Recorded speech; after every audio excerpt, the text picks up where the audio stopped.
Hello everyone, this is Tormuse, and today I'm picking up where I left off in the Club Meetings Vignettes. Gone through a whole lot of these things. There's still a whole lot more to go. I probably won't be able to get through all of them this session. I mean, what, we were up to, thanks Stream Elements. Where did we leave off? We were, I don't know why, okay, normally it has a little red bar under it to indicate when you've watched it. For some reason it has a red bar underneath this one, like Mother Like Dolly, even though we didn't watch this one yet. This is what we were up to. That's what I have queued up here over here. Funny thing, there are 63 of these things now. This one came up 4 days ago. This wasn't here last week, so they're multiplying.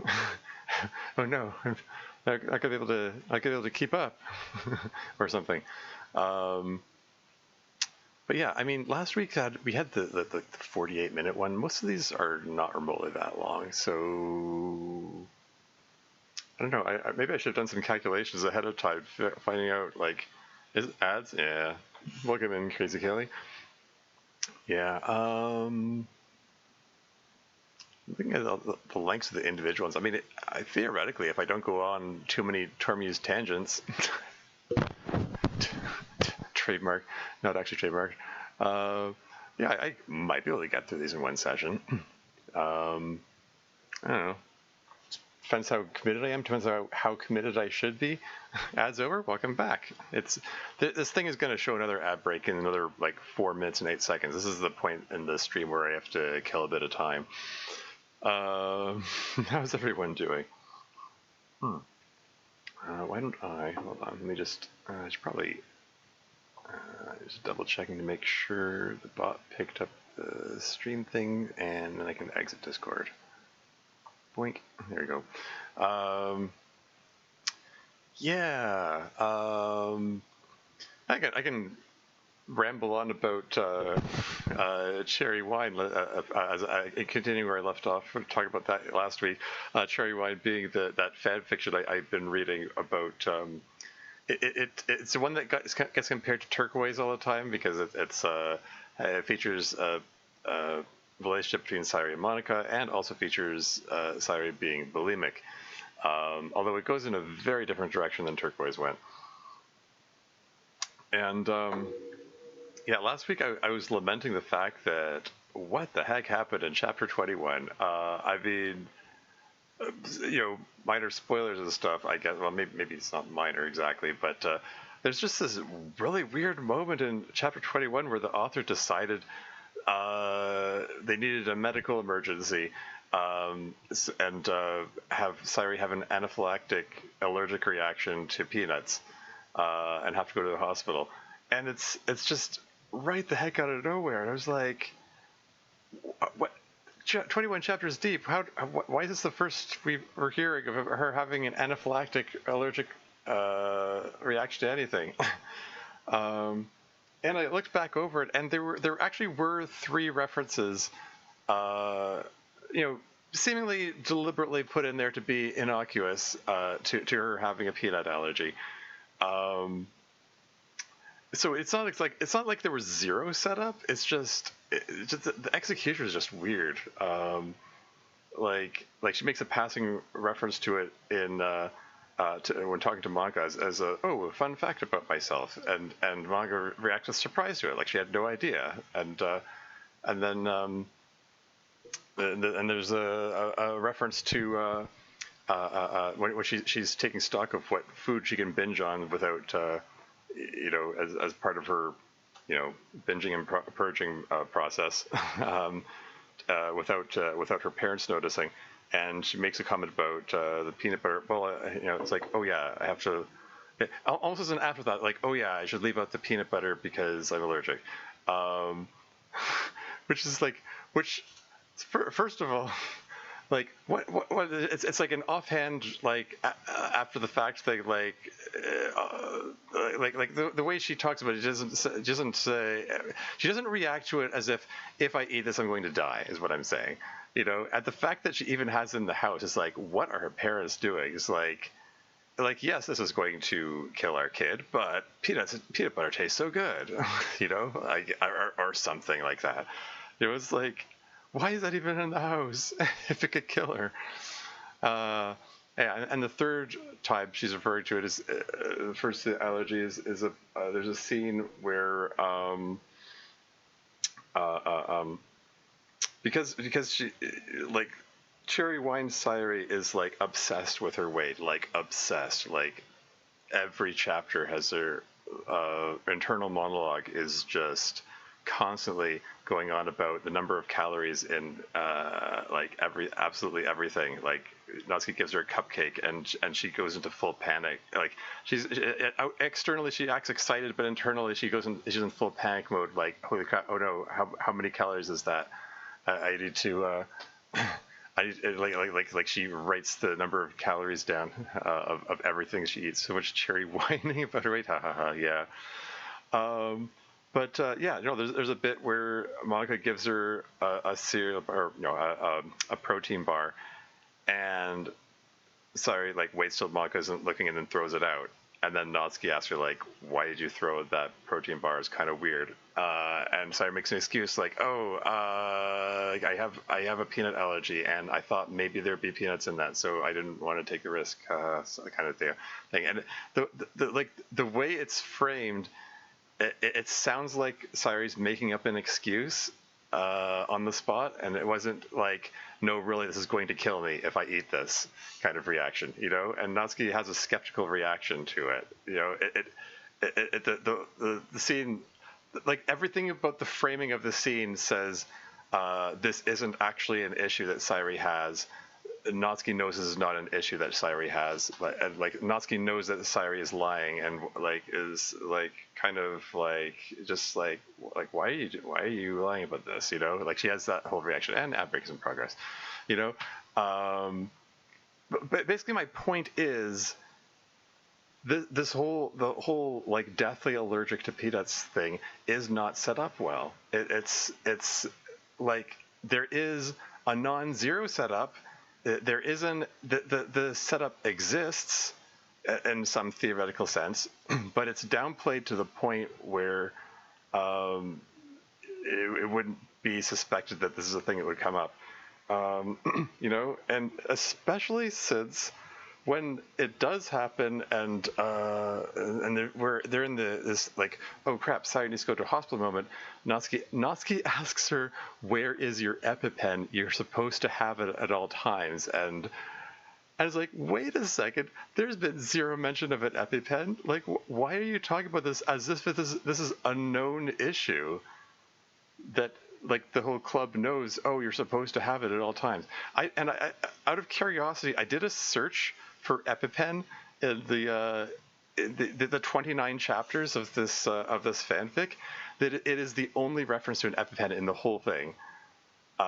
It comes right the heck out of nowhere. And suddenly, like, we just retconned in that this is an established thing that Sayuri deals with, and it's so weird. It's just like I can understand.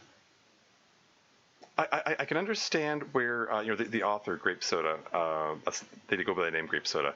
I can understand that Grape Soda wants to have something unexpected happen and have like this emergency come from an unexpected direction, like with all of Sayuri's health problems. Like she's starving herself to the point that she's 42 seconds worth of ad break flash. I still have some more time to kill. Like Sayuri's is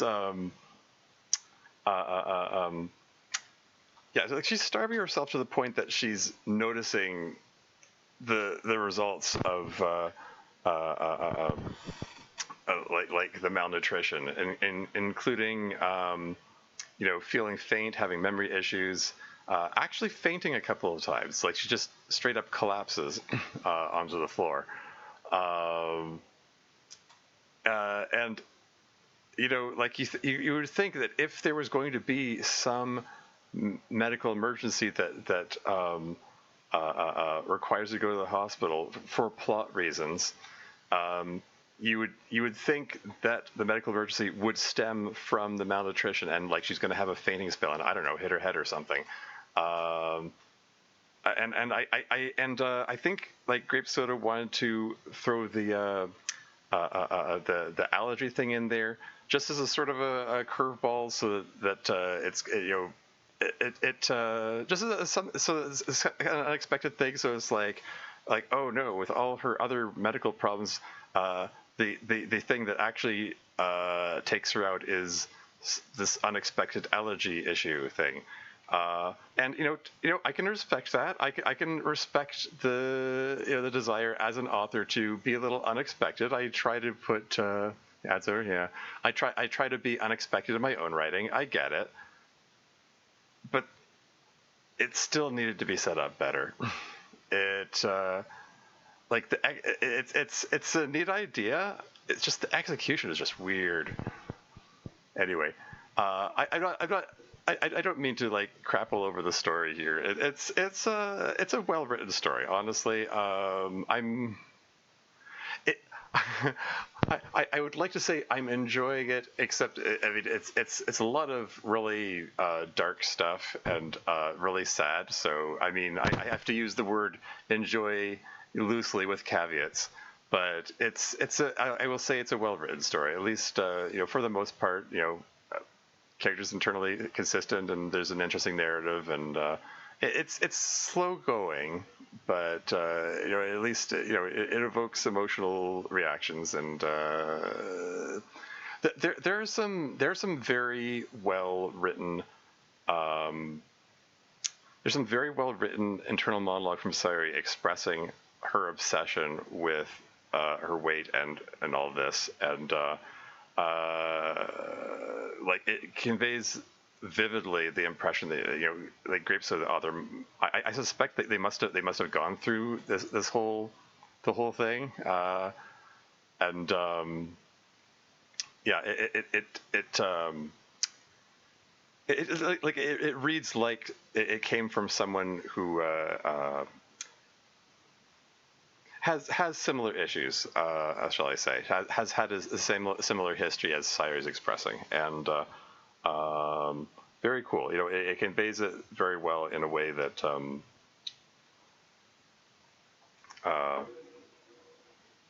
rather very evokes visceral emotional reactions, shall I say? It's well written, good stuff. It's just that when we hit that chapter 21, I was like, what the F is this story doing now? It was so odd. Like, it got back on track. The next chapter was just, I don't know. It was weird. Anyway, enough rambling about that. Ads are long over. Let's get this thing started now. The next vignette is called Like Mother, Like Daughter. And it starts by saying, many years ago. Push. Oh, okay. Okay, sepia filter. I guess we're having flashback. Honk Shu from Sayuri. The door to Sayuri's bedroom opens slowly. Oh yeah, I should probably speed this up a bit. Hey there. Time to get up. I'm still sleepy. Come on, I know it's the weekend, but you still have to get up, or you'll be too tired on Monday for school. I don't want to go to school.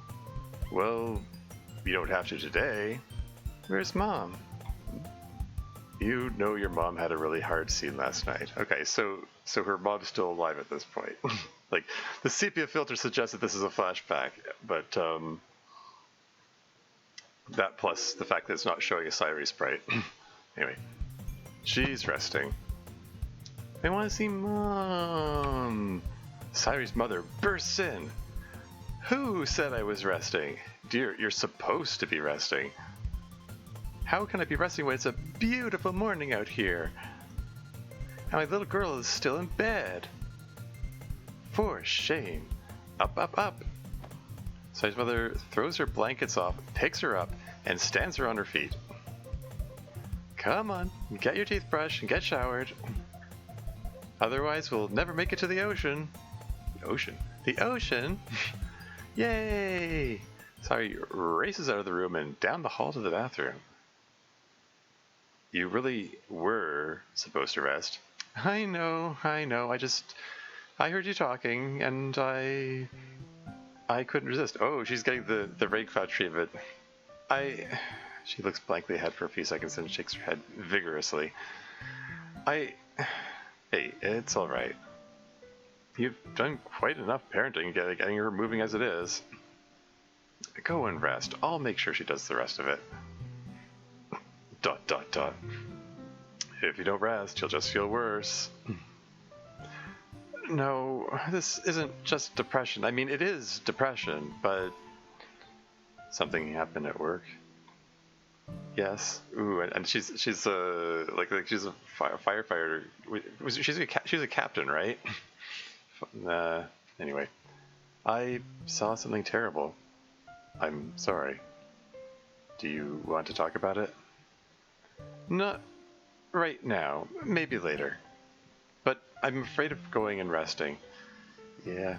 I don't want to have to think about what I saw. Yeah, that's understandable. Sayuri's father opens his arms. Well, come on. I can't do much, but I can do this. He hugs her. Is there anything we can do? You need to take it easy and not use all your energy. But at the same time, I don't want your brain to torment you. I don't know. I wish I knew what to do. I wish I could think of a way out of it. I mean, you know, I keep saying it. Sometimes, a lot of times, the way to deal with depressive thoughts is to do other things to distract you from thinking about it.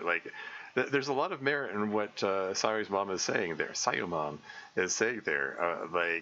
I do not want to sit at home alone. That's where the thoughts go round and round in my head and make everything worse. You know, particularly she's got something. It sounds like she has something traumatic that just occurred that's on her mind. You know, going out with her daughter probably is probably a fantastic distraction from that in her case. And yes, this issue, I wish I could think of a way out of it. Unfortunately, depression doesn't work like that. Thinking is how you, overthinking is how you get into it. It doesn't get you out of it, unfortunately. Yeah. It's not something you think your way out of, unfortunately. Anyway, I'm just gonna move on. Me too. Here, you stay with me. Just take it easy today, okay? I'll watch the little munchkin. You just come along for the ride, okay? Okay. The door opens a crack. Mom, are you okay? I'm doing great, sweetie. Mom is fine, Sayuri. You're supposed to be brushing your teeth. Come on. Mom, you don't have to go to the ocean if you don't want to. Of course I want to. If you're going to the ocean, I'm not going to miss out. That wouldn't be fair. Okay. Sayuri goes back to the bathroom. I love her so much. Me too. And I love you too. He kisses her. Aw. Flirt. Adorable. Yeah. I mean, what can I say? It's a sweet little wholesome moment between Sayuri's parents before everything went wrong. Yeah, what can I say about it? Anyway, that's actually the first thing with Sayuri's mom in it. Oh, really? Oh, yeah. Okay, so I guess this, because this would have come out before season 4 and before the flashback where she goes into a fire and dies. I mean, goes into the burning building and dies. Yeah, huh. Interesting. Yeah, that is an important bit of historical perspective. Thank you. Anyway, the next one is called A Creeping Realization. Here we go. Manka sure seemed worried when I talked to her last. Maybe she's the kind of girl that worries?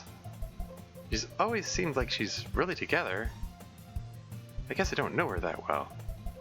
Don't know her that well? Maybe it's just a facade. Is this a flashback? What is this? Well, whatever the truth is, I'm going to help her with this club. Makes me feel really good to give her some hope about it. Hold on a second. Is this like side story flashback kind of thing from Sayori's perspective or something? Makes me feel like I'm helpful to someone at least. ... Oh, hey Monica. This is Sayori. So good to see you again. To be honest, I wasn't entirely sure you were going to come back. Of course I'd come back. I made a promise. I know, it's just that there were so few people and is everything okay, Monica? Yes, I think I just felt a little lightheaded for a second or something. Hold on a second. Was that reaction supposed to imply that Monica's suddenly aware of the game of honor or something? Perhaps. I mean, he said so few people. Okay, so it isn't a flashback right to the beginning of like side story area. Anyway. But I'm glad you came back despite it just being the two of us. Okay, so it is just two of them. Why did you say so few people? It's okay, whatever. Of course. Plus, I don't think we'll be alone in the club for long. It's a good idea to put that flyer down for that girl who was reading by herself. Yeah, so that's referring to side stories. Talking about Yuri. I think she'll join us. You do? She seemed more the solitary type. I just have a good feeling about it. Feeling with two eyes about it. So back it up. Feeling about it. Whoops, that type was in there forever. I really think things. ...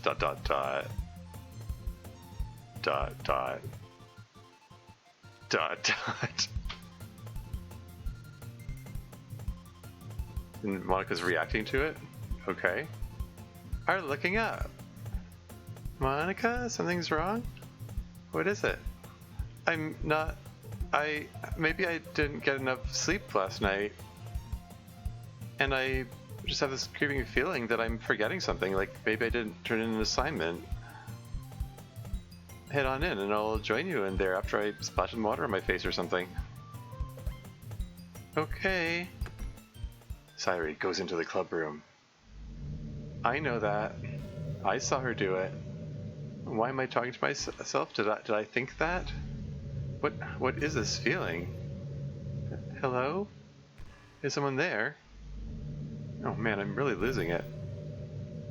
Calm down, Monica, calm down. There's no one there. There's... It's supposed to be a reenactment of the Epiphany or something. Sayori, I'm back. How's it going? She's just reacting with an alarmed look on her face. So, well, anyway. Fine. You know, you were so great at helping me while we were reading. So I'll help you with the things that you need too. Is she talking to Yuri now? Yeah. But I feel like it would just be frustrating for you with how much patience I require sometimes. Yeah, okay, so, yeah, creepy realization. Is this... So I get the feeling this is side stories with if Monica had her epiphany back then instead of during the events of the original game. Or so it seems. I have to stop to do theory crafting every few seconds. Anyway, moving on. I feel like it would just... Oops, sorry. I feel like it would just be frustrating for you with how much patience I require sometimes. That sounds kind of familiar. Well, they seem to be getting along well. But that's just musing. Tour musing here. Maybe I should make that a bit. Maybe I should rename the redeem from Tremu's Tangent to Tour Musing. Anyway. Excuse me. That's encouraging. Wait. ... It's this again. What is that? What am I looking at? Not sure. Maybe we could get some other members? I've been looking at something. That pink-haired girl, always reading. It's just the wall, but it's not. Am I going crazy? ... question mark. I'll be right back, guys. Gonna run to the restroom. Calm down. Calm down. Think about it rationally. Wait, why is it like this? Test? Leave me alone, whatever you are. Monica runs down the hallway towards the girls' bathroom. No, you don't know. She swerves towards the stairs. Stop it, stop it. Go away. React to the tremolic, presumably. Go away. Natsuki's reaching under the vending machine? Come on. Natsuki goes the entirety of the side stories without swearing, and she's just gonna drop an F-bomb out of nowhere. Anyway, Monica comes running from the club room. Wow, Monica, I was just... Natsuki, wait, how'd you know my name? I was just gonna say, like, the conversation between Sairi and Yuri happened before Natsuki showed up for the first time, so anyway. I literally just joined her club last week. Okay. She's just speeding through the timeline now? How long has it been since Yuri joined the club? I don't know, a month? That happened before I got here. Was Mike supposed to have her mouth open there? But it was just... See, I'll be back. Huh. Wonder what she's all worried about. What is this? Why is it all at once? What am I? I'm not going crazy, I'm not. Everything's all right when it goes away. It just needs to go away. When it goes away, everything will be alright again. I'm not crazy, I'm not. I'm thinking rationally. There's no one watching me. There's nothing out there. There's nothing for it to be out of. It's just a school. I'm at school. He starts breathing heavily. It'll all be fine when it goes. It'll all be fine. I'm just me. I'm not anything else. That's all. Just Monica. It'll all go away, and everything will all be normal. Go away, go away, go away. Wait, it's different now. It feels different. It's scary. It's lonely. Come back. ... What is it? Did that do anything? What happens when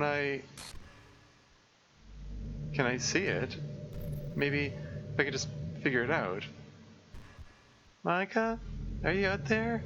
I'm coming.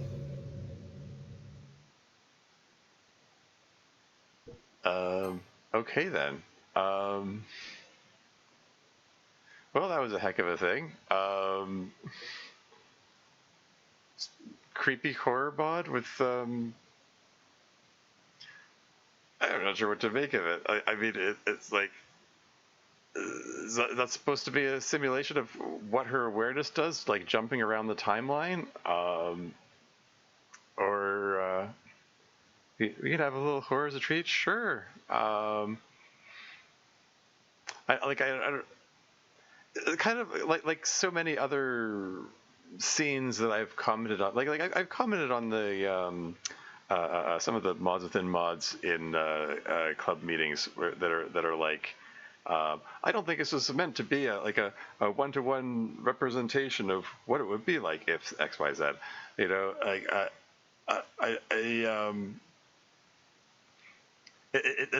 that whole sequence felt like it was just as crazy as it, just a little horror as a treat. You know, more rather than this is what actually happened to her, or a representation of what happened to her in club meetings canon or something like that.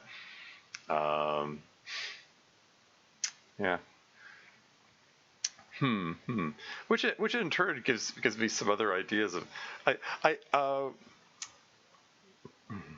I do have to at some point or spend some stretch of time over the next month try to come up with ideas for what to do because there's a Pride Month mod jam going on right now, and they're calling on people to make a Pride themed mod, and there sure is. Yeah, I need to come up with some idea of what to do. Like I've been sort of been kicking around ideas. A horror themed LGBT mod could be interesting. I'm just, I don't know. I'm just sort of musing out loud here. I don't know. Something to think about. Anyway, getting back to this here.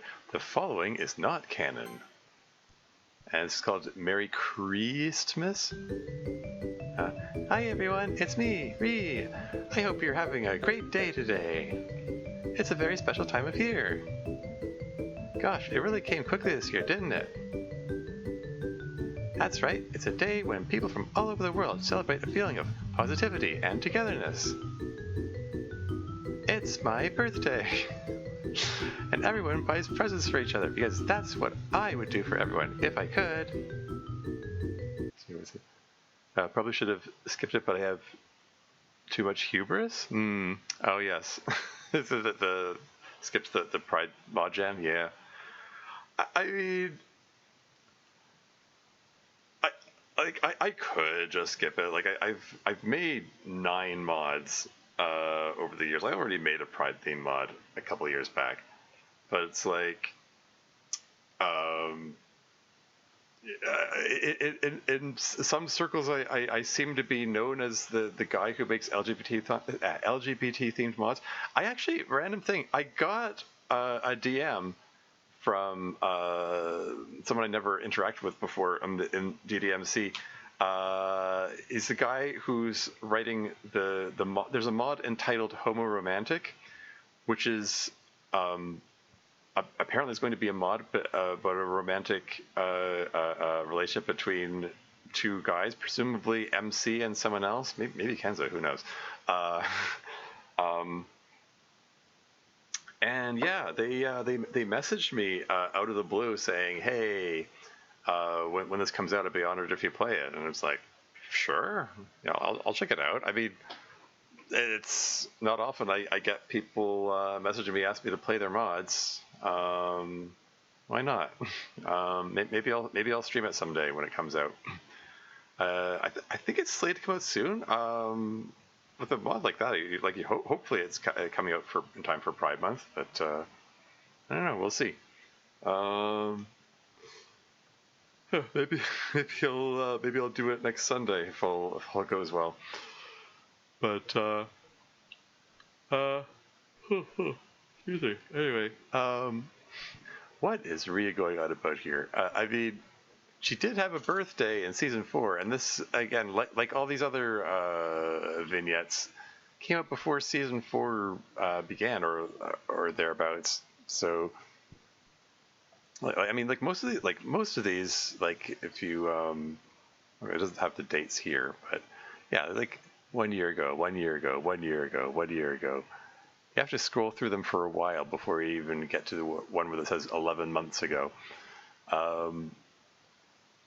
Yeah, so like a majority of these happened before season 4 came out of Club Meetings mod.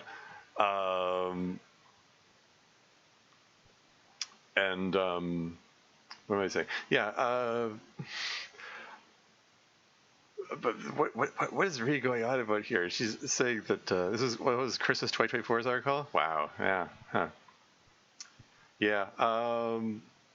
It's rather curious that she's talking about herself as like she's, I don't know, talking about herself as if she's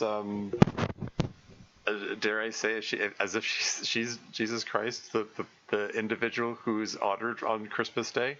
I don't know if that's the intention, or yeah, that's why I said it wasn't canon up front.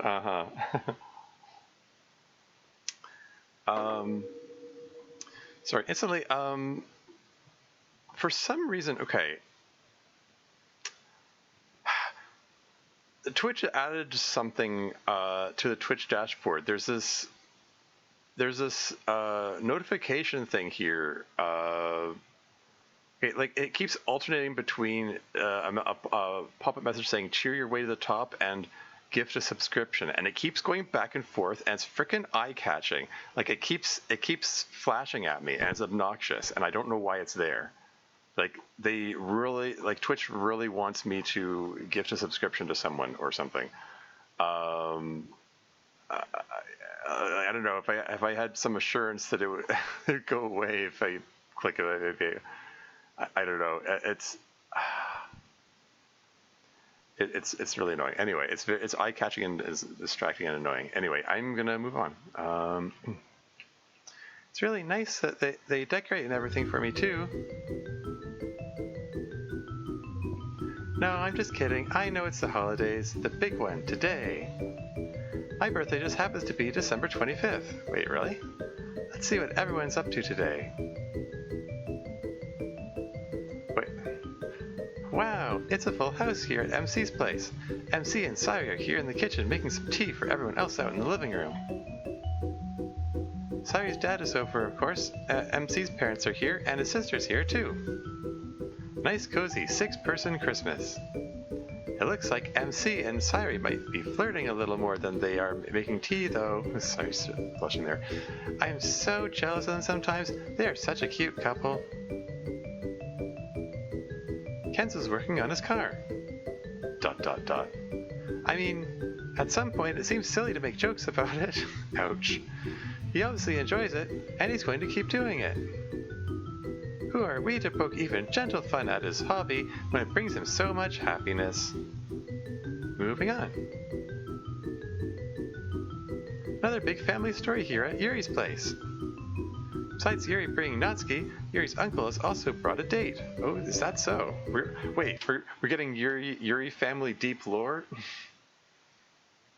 What's Yuri's uncle up to? Then again, this is non-canon, as was established up top, so I guess they can have anything they want happen, and it's like, haha, not canon.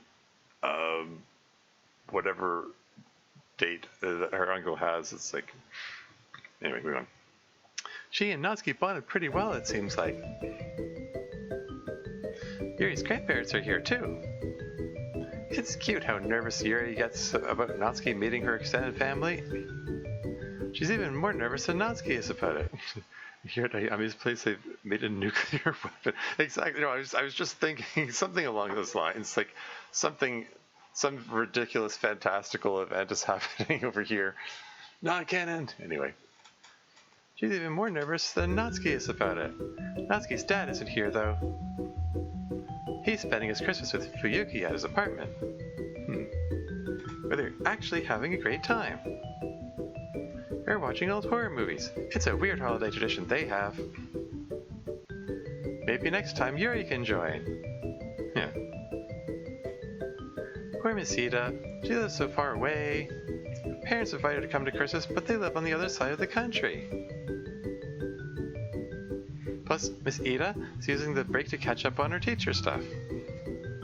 Being a teacher sure is hard. But it looks like she's not letting being on her own for Christmas get her down any.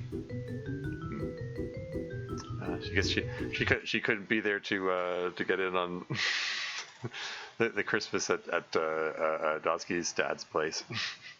Anyway. As for Monica, well, her parents are still working at a long distance from home. And Spooky Waters here. Welcome to the stream. How's it going? Now that creature was stirring. Man, that's a stretch. As for Monica, well, her parents are still working at a long distance from home. But she's making do the best she can to get a feeling of togetherness and helpfulness.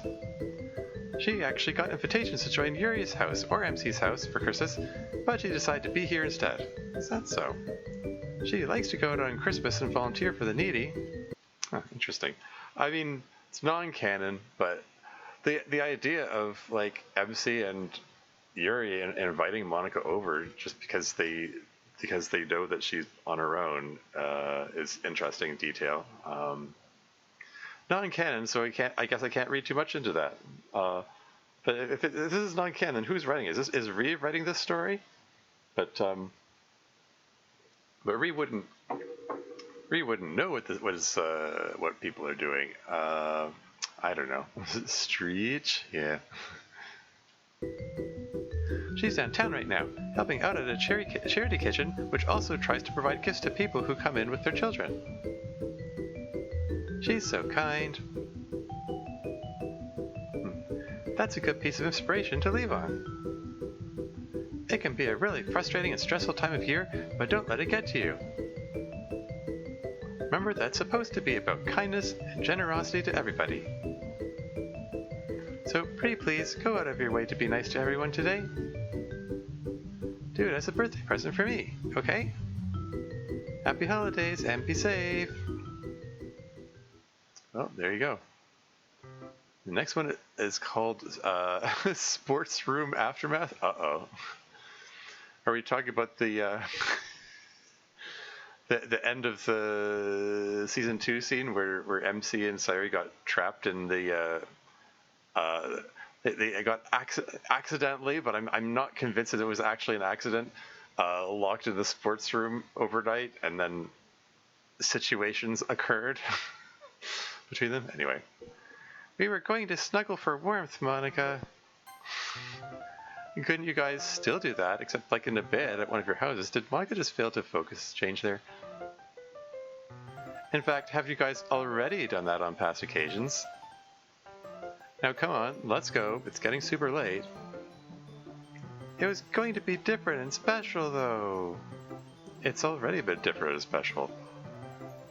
Plus, she makes a great point about snuggling anyway. Yeah. Man, that was a close call back there with Monica. What do you mean? Like, she almost directly caught us? You think she has any idea? You're still talking about Monica, right? Well, yeah, of course. Oh no, we probably played it off just fine. She probably has no idea. Oh, phew. Now, has no idea. What could they be talking about? Is the implication, like, no idea that they were about to do something sexual and then got caught? Or is there something else? Is it like they're no idea that they were about to play, I don't know, contact Scrabble or something? This is one of those classic sitcom moments where it's leading the audience to believe that something inappropriate was happening, but it was actually perfectly innocent. Anyway. Oh, phew. That would have been kind of embarrassing otherwise. Yeah. Besides, like, Monica having presidential powers probably knows what they're doing anyway. MC, seriously, come on. Don't be so gullible. Of course she knows. It's Monica. But we... MC, if there was this games thing going on and she knew where to find us, she probably knew something. And she's smart. She can look at the circumstances and put 2 and 2 together. Plus, she had a super embarrassed look on her face. Oh, man. Oh, she doesn't care, MC. It's fine. Yeah, I know. It's just... it's embarrassing. Well, I'm not embarrassed. But woman with blood flowing... Sorry, hold on a second. I thought, I was right. That's a typo. What woman with blood flowing through her veins would try to make any excuse for putting her hands on a man like you? And maybe I'm wrong and she doesn't know. Either way, it doesn't matter. Let's go home though. It's cold and I want more snuggles. You got it.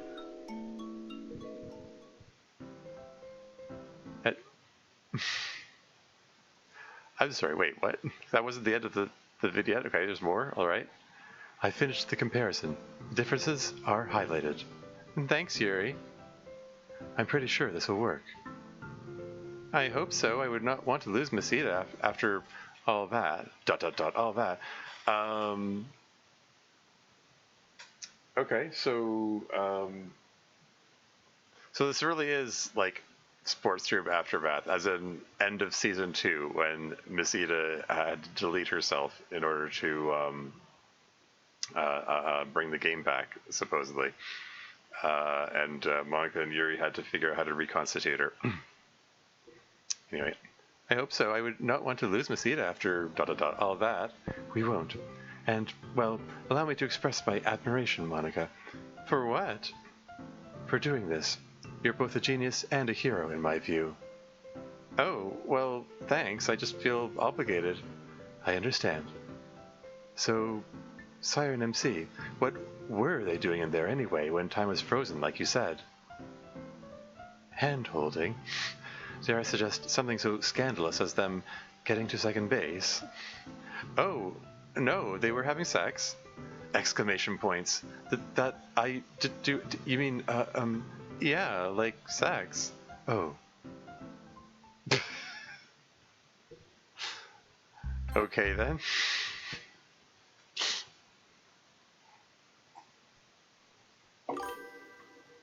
Yuri's not ready for that, so it seems. I mean, as per Club Meetings canon, it does. It's more commonly seemed like Dotsuki is the one who gets caught off guard and flustered by references to sex and so on. Also, Monica doesn't seem like that sort of. I don't know. Maybe presumably it amused Monica to share it so abruptly. Anyway, the next one is called Her Dark History. All right, here we go. It was a really good read, I thought. It's a coming-of-age tale and a Robinson Crusoe kind of story. I liked how she doesn't expect anyone to rescue her and just lives her life. Yeah, that's true. It's kind of feminist in a way. Although it kind of takes away from that when some European guy comes and rescues her at the end by taking her to a mission. I'm trying to... Is this just, are they referring to a specific story? I'm trying to see if I can figure it out from the clues here. Yeah, that was kind of Annika. I got several consecutive M's. You've almost certainly read it, being a person of a similar age to me. Oh, okay. Oh man.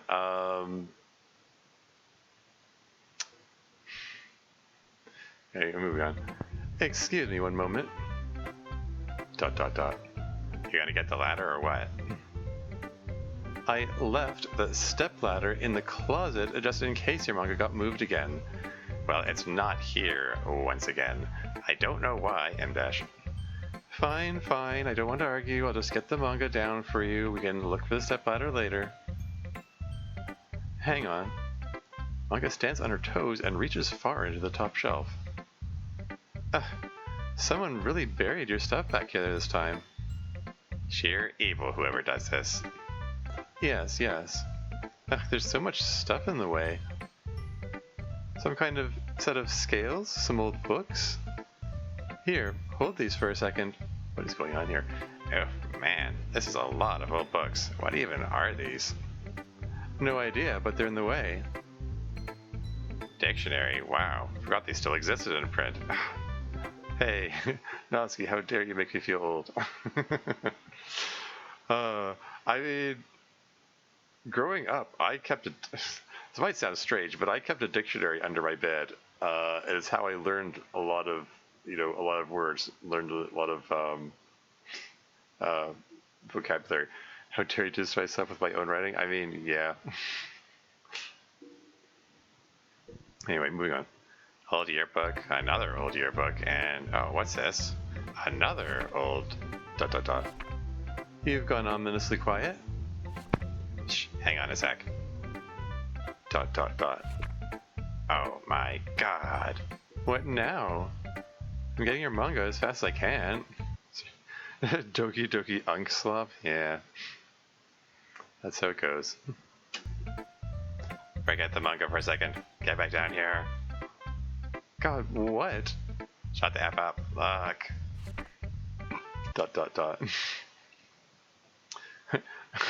My rejected initial title, yeah. DDUS? Anyway. What could they be reacting to? It's called Her Dark History. I mean, they're reacting to it, whatever it is, as though both Natsuki and Manga haven't seen it before, but then who else goes into the closet? What could they have found amongst all the yearbooks? Wait, could they have found, like, Miss Ida, perhaps? Oh my god. Right? But honestly, it's her relationship with her pet wolf that I think is the most central thing. It really... M-dash. Miss Ida, you never told us you were a gyaru when you were in high school. Who told you that I was... Natsuki holds up the old yearbook. ...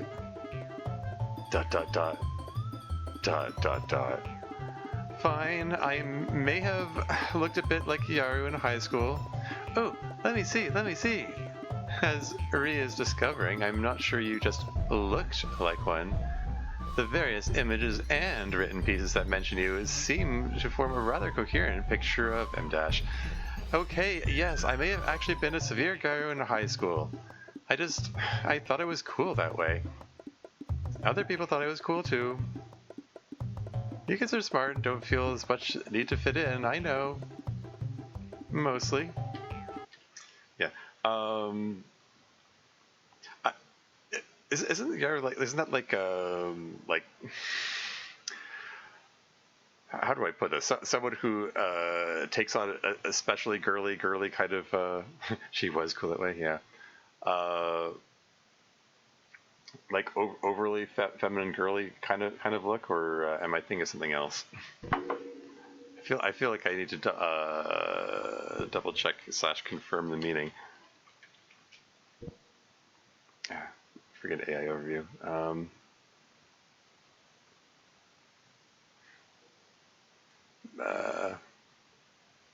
Yeah, it was just she was in a trending chapter culture. Yeah, okay.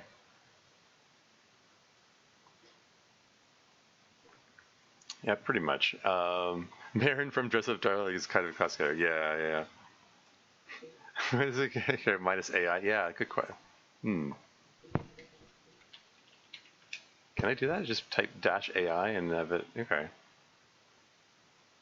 Cool.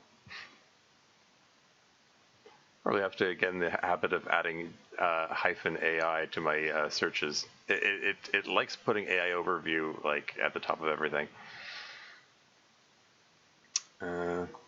Anyway. But moving on.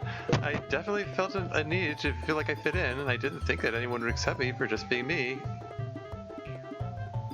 So instead I was that. Oh, listen, it says, the school certainly won't be the same without serial heartbreaker senior Asumi Ida, who shocked the editorial staff by saying she was going in for a chemistry degree in college. Oh my gosh, and then could this great beauty also be hiding a great brain? That actually strikes me as rather sexist. I mean, yeah. I think a woman wrote it. I mean, my statement stands. Well, yeah, some people have internalized misogyny. Oh my gosh, but look at how great she looks. It did kind of suit her. I mean, not gonna lie, you look pretty hot. How comforting to know that once in my faraway youth I was hot. You look great now too, Teach. Shut up. I'm just saying, god damn, back then it was a different kind of hot. I did put a lot more effort into my appearance then. Different era. Real heartbreaker? Yeah, not panic emote? Yeah. So, like, you were the queen bee back then, huh? Had your own entourage? Tell us the lay of the social landscape back in the ancient years. You weren't here, you went here. That is definitely not a literary activity. We'll leave my cringy social history for another time. Oh man. Ah, wait, and look here. Besides the earrings, you get an excellent view of the half-buzz side of the hair here. Oh, neat. My god, the eyeshadow too. Is that a flower pasty on your face? Oh my gosh, and a leopard print bra strap. That was a sports bra I wore for PE. But why did it have to be leopard print, Miss Ida? Ads. No pain, no gain. Ad jump scare. Sorry.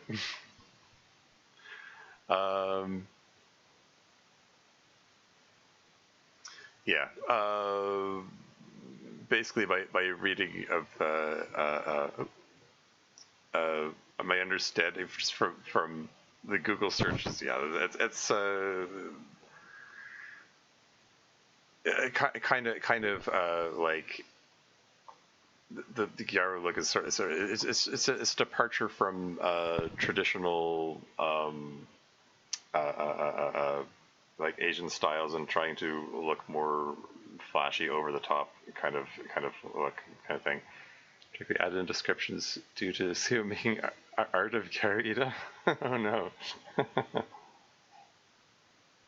Amazing. Moving right along. A gentleman's discretion is the next one. I'm looking forward to it. You never know what Sairi's going to choose for her activity.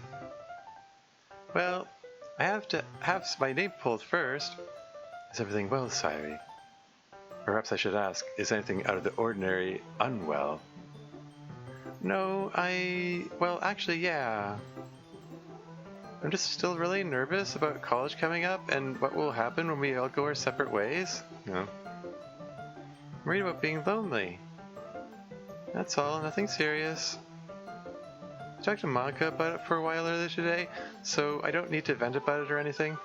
And I mean, of all of the, okay, so clearly this is like end of season 3, like presumably just before they broke the time loop. And also before they realized what colleges they were accepted to, colleges, universities, etc. The fact that I talked to Monica about it, and Monica's big thing, like basically all throughout season 4, was that she was lonely. Oh well.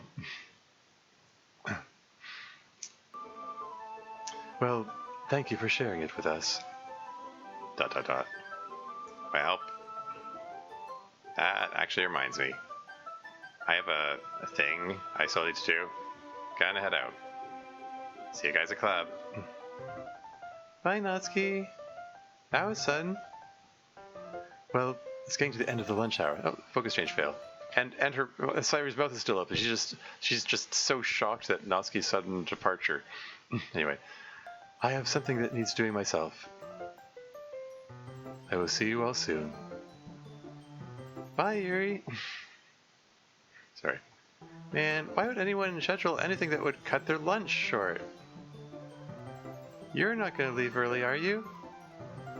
No, bud. I'm staying until the bell rings. What's next for you again? PE, but I'm on duty in that class, so I need to go to the storage room first and get out some stuff. Don't get locked in there. Not without you. Well, she get to it. See you at club, bud. Bye, MC. ... Wait, where am I even going next? ... Oh, right. Bye, Sairi. She say bye to herself. This stuff is heavy. No way would I get through this if I couldn't prop open the door. Oh, no way was I not going to prop open the door after the last time I was in here. It's dangerous, though. Too much. Wonder what Natsuki's around here for. For nothing. What will be, will be. Weird. I wonder. I'm sorry. Is MC about to walk in on Yuri and Natsuki doing something? Doing something untoward in the sports room as well? Is this a recurring thing in the Club Meetings universe? Anyway. Weird. I wonder. Like, we don't even know. For all we know, we might end up at different colleges. And what then? You make a huge splash. A really revelatory sports room this? Yeah. We created a ton of drama with everyone. Oh, by the way, Natsuki and Yuri are dating now. Please applaud at the gigantic revelation. Oh, sorry, it turns out we're going to different schools now. Please disregard. Okay, so I guess this is... We're placing this in the timeline. This is before the club found out, mid season 3 kind of deal. Is this suggesting that MZ overheard and found out about them seeing each other before the reveal in episode 30, I guess it was? I mean, there wouldn't have been anything in the episode in question to contradict MC knowing about it, I suppose. Anyway, but yeah, it is a bit awkward that for because I mean, episode 31 did establish that there was this is a recurring argument between Yuri and Natsuki. Yuri wanted to be like open and public about their relationship, and Natsuki still wanted to be secretive. And so, yeah, Natsuki's pointing out the irony. Not the irony. Why did I say irony? Pointing out the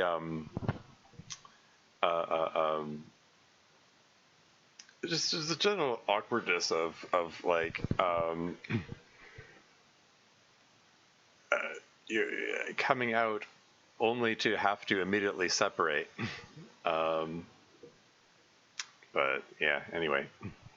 So I'm going to different schools now. Please disregard. Our friends will not be put off by such honesty. But it's not just about our friends. It's about the school and our parents and everything else. If anyone knew, even just Sayuri, like it would be a whole bombshell for everyone. I know. Still, time grows short. Even if it is our fate to be separated. A part of me would be distraught if we got together and then we were sorry. If we got together and then we were separated by circumstance and none of our friends ever knew. Yeah, there's that part of it too. I can see Yuri being upset about that, being troubled by the idea that of this being like a secret that they take to their graves kind of thing. If they, yeah. Instantly, there's an ad break coming up in 3 minutes and 6 seconds. I'll pause when the ads come on. Anyway, moving on. It feels like something important being forgotten. I understand, but I'm still not ready to tell anyone. As you will. All right, babe. Sorry, I'm being sucky about this. It looks like there's another focus change there. Oh well. Say the focus change failed. I'll see you at club. Natsuki pecks Yuri on the lips, and the two of them go separate ways. MC ... dot dot dot dot dot dot dot dot. Huh. I didn't see that. Aw. Yeah, the ad break's gonna come in the middle of this, isn't it? Oh well. The next one is called Yuri Manga. Is that Yuri with a capital Y? Is that a capital Y because it's Yuri's name, or because it's the beginning of a sentence and it's talking about the Yuri genre? Anyway, moving on. The room is empty. This is Yuri's living room, right? Yuri enters the room and looks around cautiously. Then she opens the front door, quickly achieves a package from the patio, and returns upstairs. Yuri again looks around after shutting the door. She throws the package down onto her bed.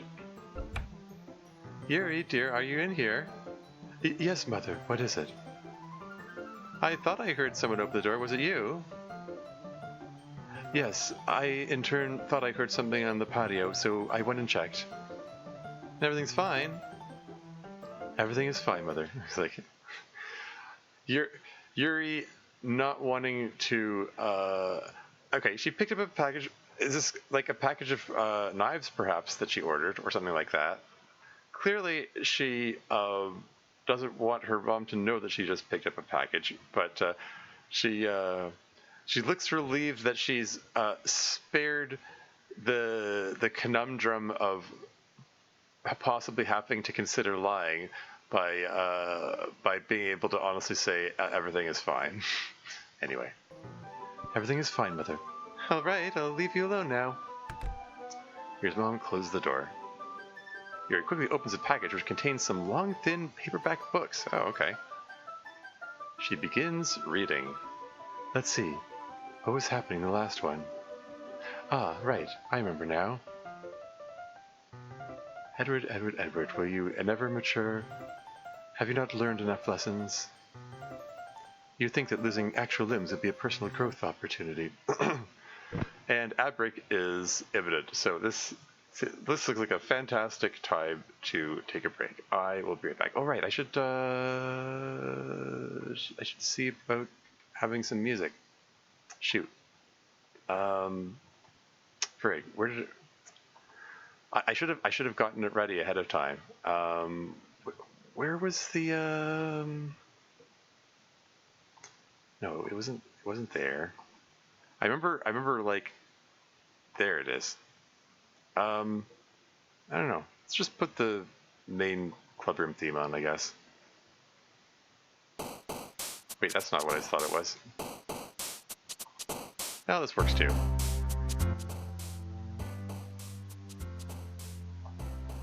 I'll be right back.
And I'm back again.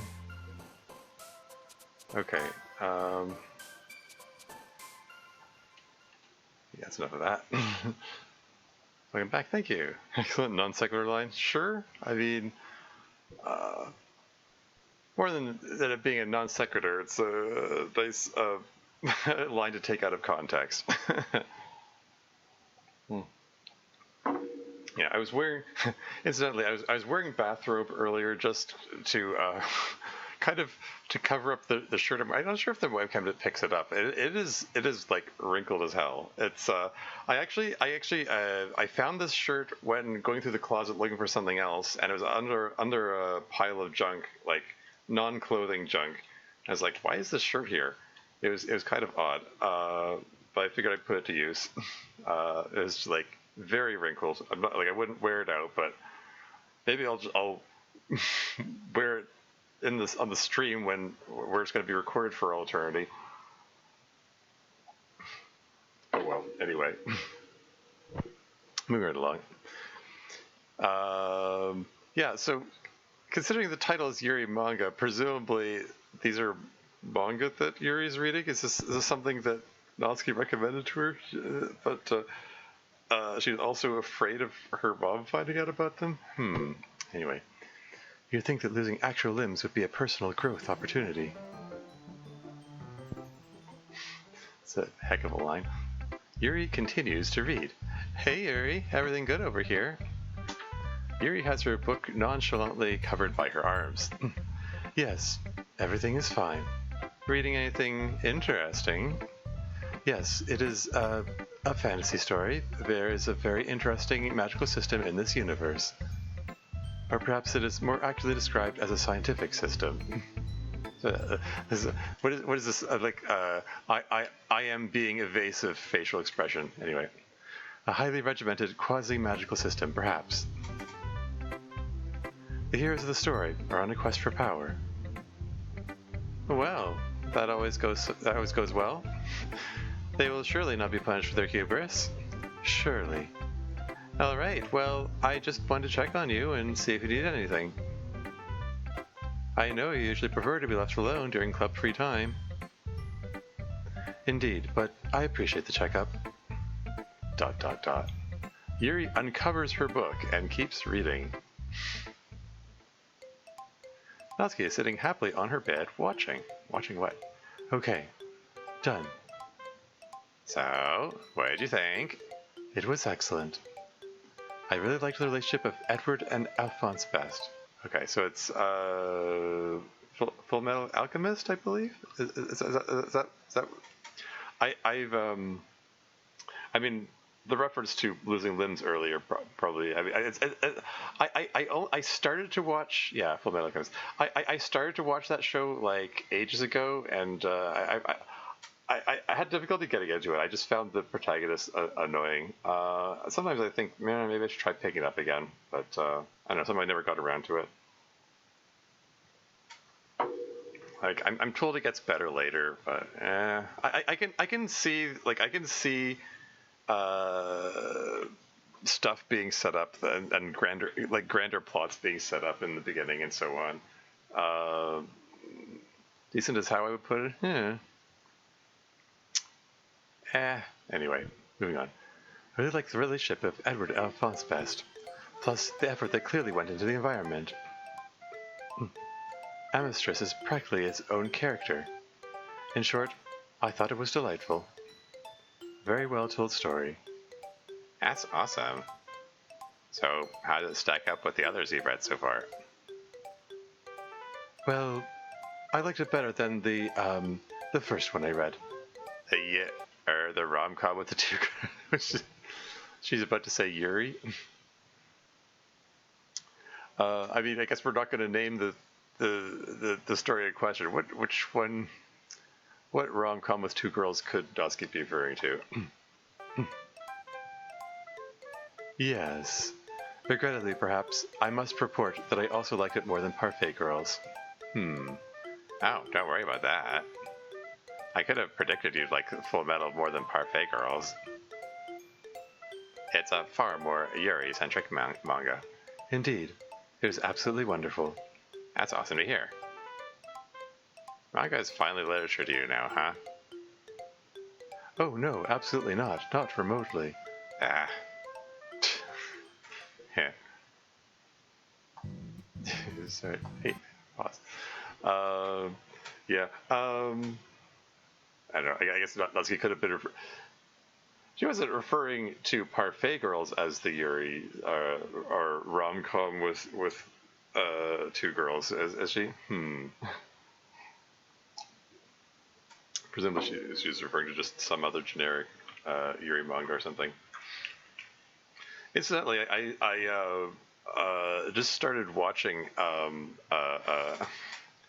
what appears to be a Yuri anime. I got entranced by a random clip getting recommended to me. It was actually in Facebook recommendations. Funnily enough, usually those things show up in YouTube, but it's something called Bad Girl. It's this zany thing. It's not zany on the level of, say, My Dear Friend Nokotan, which is like ridiculous over the top zany, but it's a Yuri anime indeed. That is zany. No, seriously. It's yeah, Bad Girl. It's a kind of like.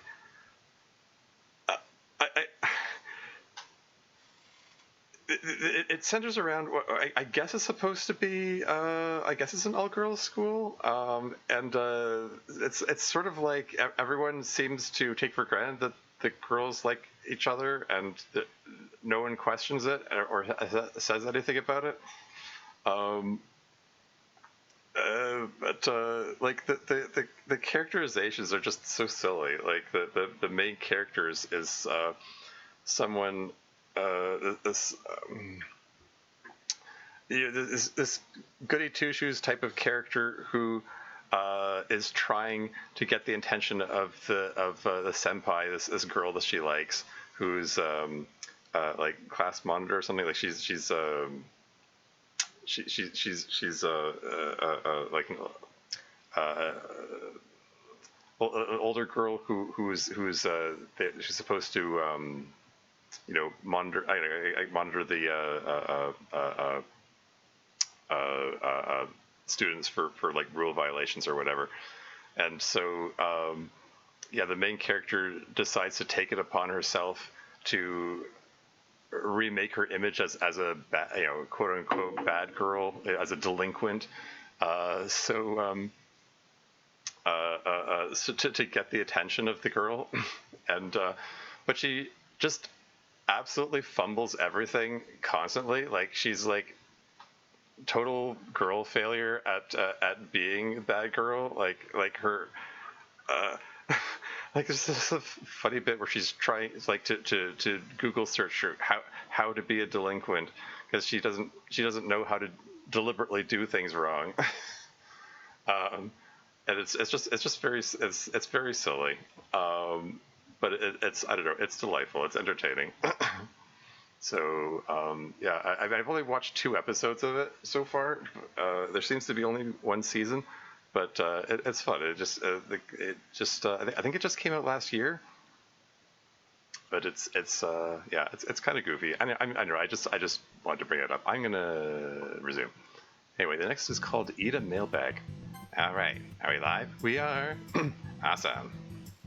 Okay, today we're gonna speedrun some of the older general email questions that Miss Ida never got a chance to answer because she wasn't hanging out with us yet. Wait, really? Like as in pre-season 2 emails, perhaps? Asumail? Yeah. Some of them, not all of them, because that would take forever. Only ones through like the water park vacation you guys joined us for. Water park vacation. Oh yeah. Because the water park, that would have been season 1, I guess. Yeah. Thought you were safe from emails in the vignettes. Oh no. Said to eat it back in time. Yeah. And only some of those, because not all of them apply to Miss Ida. Okay. You ready? All set. Okay, let's start. Favorite horror movie? Human centipede. Oh, that's an interesting choice. That's an interesting choice. Like, of all the horror movies out there, okay. I've watched Human Centipede. It's kind of a messed up movie. It's genuinely unsettling. I'm just gonna move on. Yeah. What's your go-to pizza toppings? Not picky. I'll eat whatever. But if it's completely up to me, I really like a good margarita pizza. What do you like to do before date ideas? This is your question or an email question. Don't you dare impugn my integrity. Email question. It really varies. Makes sense to meet someone you don't know in a very public place. That's the coffee meetup. Yeah, classic. Yeah, no, it's going out for coffee is like it's a classic like non-threatening get-together, which non-threatening and non-committal. You're meeting someone you don't know, like someone at work or whatever. You want to have a chance to get to know each other, and it's like, which isn't officially a date, but yeah, like the one person's trash the other's treasure picture of Ida's media taste that Club Meetings presents. Yeah.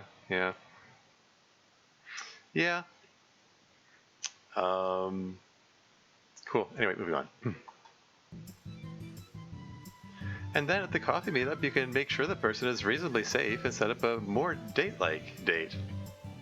Yeah, it's a perfectly sensible way of doing it. There's nothing wrong with the old classic dinner date, but I just like to hang out at a bar with the guy I'm dating for the first few times. Alcohol in moderation helps break the ice. And the bar I tend to go to is one where a lot of people know me and make sure I'm safe. So yeah, my local bar. Favorite board game? I don't play very many board games. I guess I'll say Scrabble. I've always liked Scrabble. Contact Scrabble. No, I'm kidding. What's a weird talent you have that we wouldn't know about otherwise? I'm really good at crane games. Oh, okay. If you show me a crane game, I will win something from it. This vending machine things. Wow, that's awesome, actually. You need to show me this at an arcade sometime. Yeah, those crane games are impossible. Like, they're designed to fail in the vast majority of the time. In my experience, anyway. And from what I've witnessed. Sometimes you gotta go where everybody knows your name. Yeah, she goes to the Cheers bar, that's right. I will. Have you ever cheated or been cheated on?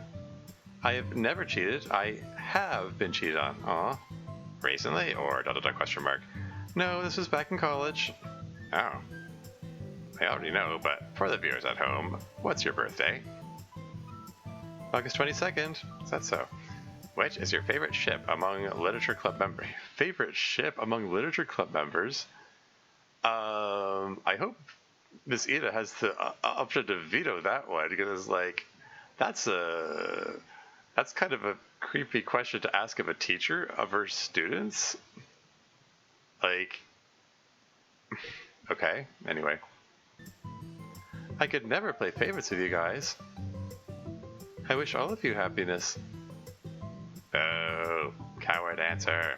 What's the first thing you notice about someone when you meet them? I tend to think about their voice and how they're controlling it. Do they talk quickly or slowly, loud or soft, that kind of thing? What's your favorite kind of bear? Bear? Sloth bear? I don't really have a favorite. Weird choice. It's a weird question.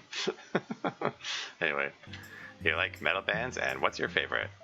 I'm okay with metal. It's not my favorite genre, but I don't hate it. Black Sabbath's my favorite. I really like them. Cool. Based. What are you looking for in a partner? I'm increasingly less picky as time goes on. But kindness first of all. Kindness is mandatory. I like a guy who's gentle, who's caring, who can make me laugh. Someone it's easy to relax around and be myself. Yes, you can see and hear the years of gritty experience coming through. You'll be old too someday, Natsuki. But not yet. Old. Ida chooses the bear with the highest kill rate against humans? Yeah. Hobbies? Not a lot, honestly. I watch too much TV. I like crosswords. I like Sorry. I thought I saw it. Man-eater even? Yeah, sure. I like doing reaction stoichiometry for fun. Probably wouldn't call that a hobby. I used to do equestrian stuff when I was a girl, but not anymore. Oh, the horse connection. Horse girl. Yeah, I was. Not really anymore, though.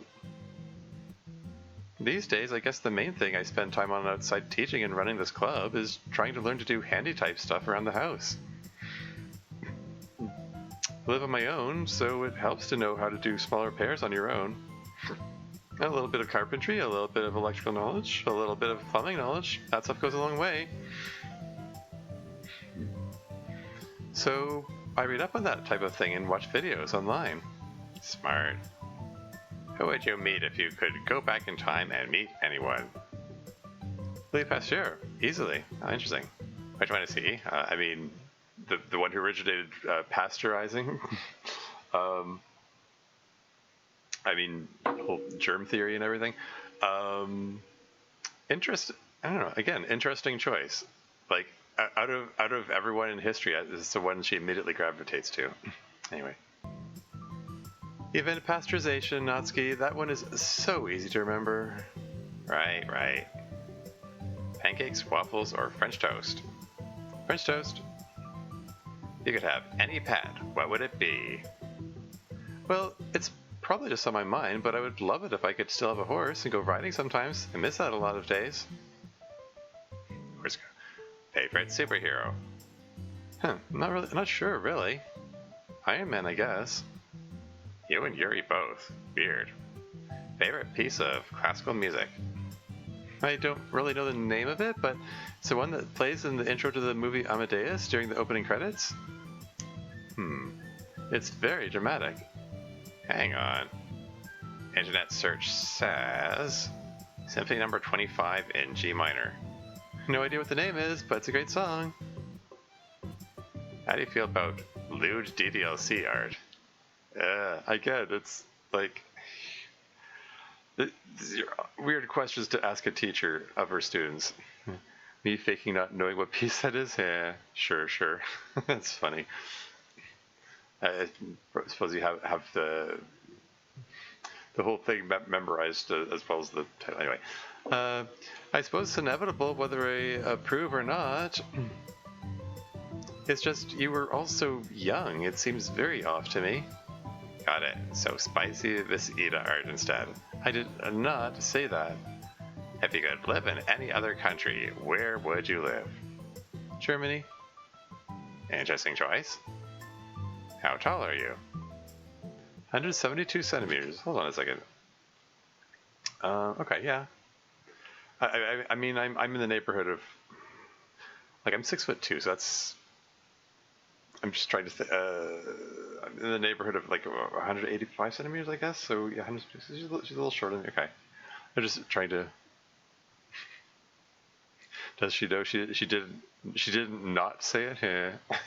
Rather, she didn't say not to. Yeah. Anyway, don't really need to ask, but sexual orientation. I'm straight. How do you pronounce your name? My first name is Asumi, and my last name is Ida. Okay. I'd assumed that it would be Asumi, like emphasis on the first syllable. That's.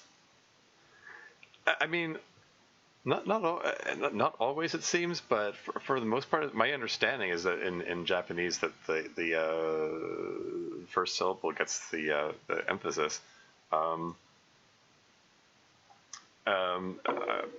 Although like things like Yukata, apparently, for instance, apparently the second syllable gets the emphasis for whatever reason. Yeah, Asumi, eh?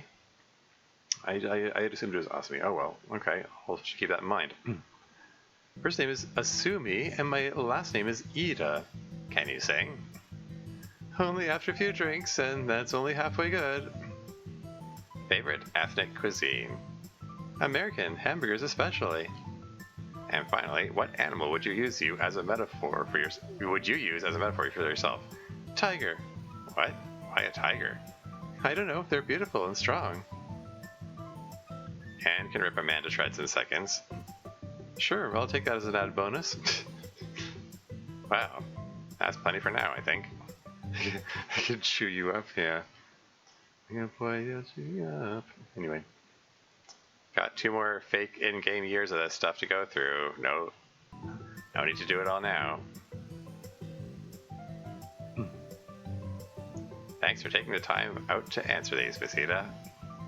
You're welcome. Well, there we go. Here's the Ida mailbag, and the next one is entitled "A Day at Therapy." The vignettes, they keep on coming. What number are we up to now? So yeah, day therapy. We're up to just number 35. We're an hour and a half into this. I'm just sort of doing calculations in my head. Like, is it possible to do all this in one session? Seems iffy.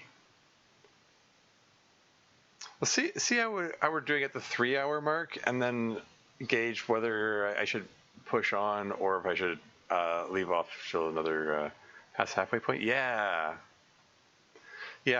halfway point in terms of like sheer numbers, but we also went past a couple of very long ones in the last session, you know?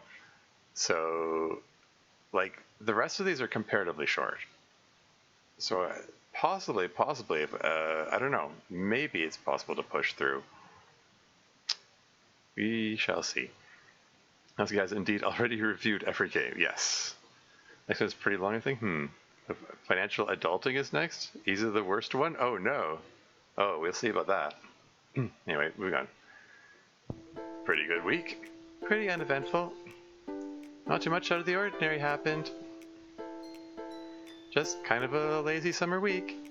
Enjoyable, I hope. Yeah, definitely. Sometimes it's good if things are a little boring. Not too boring, I hope. Well, sometimes it's a little boring, I guess. Let's get down to business, shall we? What would you like to talk to me about today?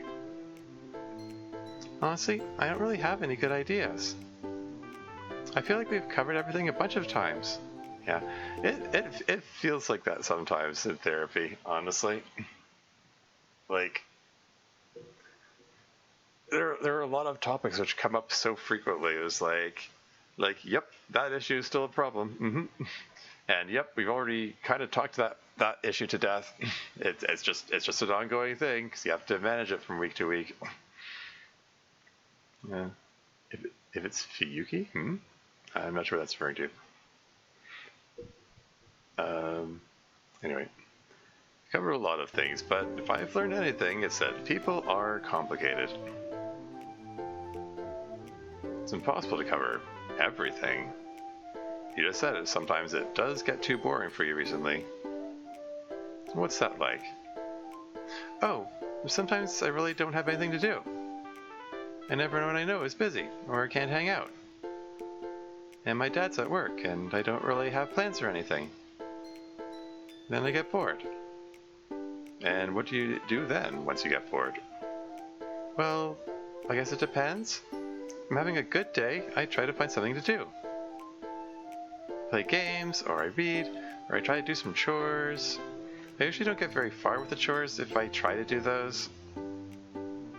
Relatable. Neither do I. What if it's a bad day? What do you do then? Well, if it's a bad day, I guess I mostly just stress out about stuff, unless it's a bad day. I don't usually have a lot of bad days anymore, though. If I'm having one of those, usually I just do what I always do. I sit or lay down and just stare ahead and do nothing, and try to think about nothing. I always ending up. Okay, I guess a typo there. Sorry, misspoke. I always ending up thinking about something though. We've talked about that before, I remember, but you said that happens on bad days. What about on a more normal bad day for you now? Yeah, I mostly stress out, I guess. What about? A lot of things.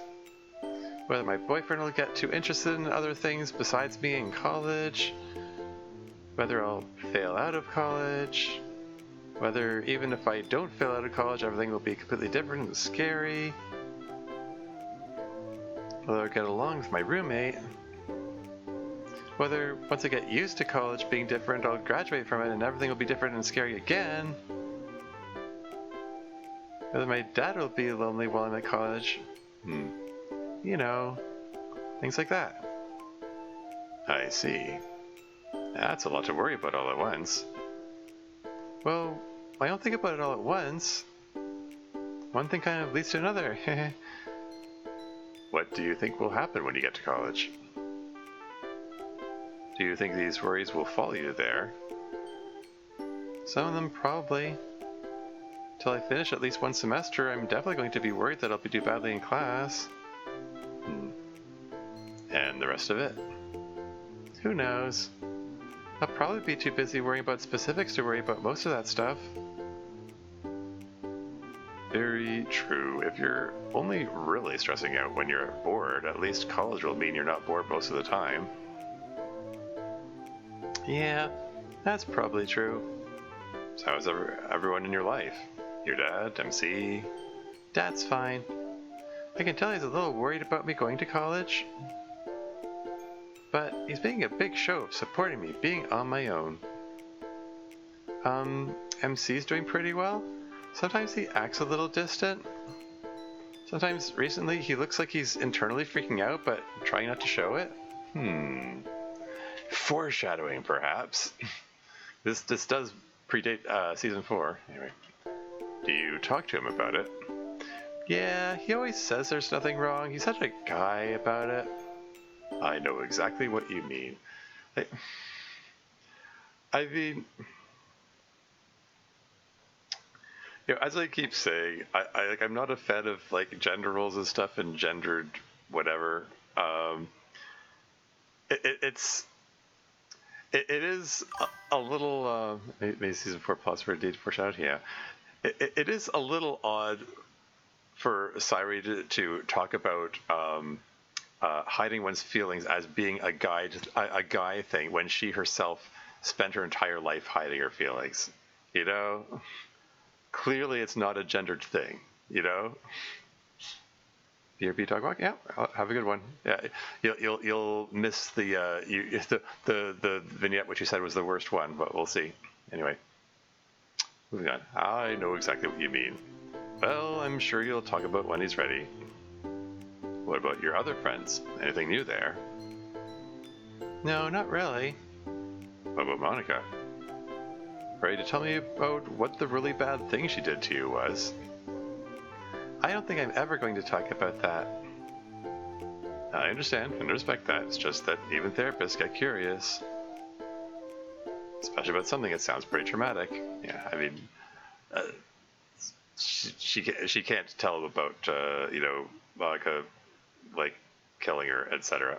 So, and because that leads into the topic of the whole game and super reality, etc. Anyway. Yeah, that makes sense. I don't know. Even if I really wanted to, I can't. Not like I'm unable to. I just don't think I should. Morally? Maybe? Because you think she'd be in trouble if you talked about it. No, nothing like that. I can't really explain. If I could explain it, I wouldn't have a problem telling you. Just think of that as a place we can't ever go. Maybe that makes therapy difficult, I guess. But that's just the way it is. I'm not trying to make things hard. It's just a thing that can't be. If you say that's the way it is, that's the way it is. Now, let's go back to MC for a moment.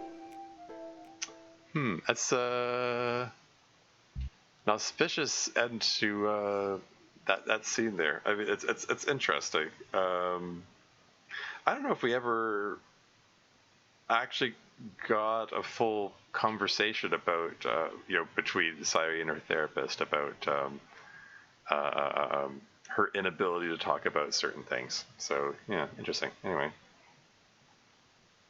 this next one is entitled Financial Adulting. Easily the worst one, says Crazy Kalia. Well, it's 22 minutes, so at least it'll last a long time.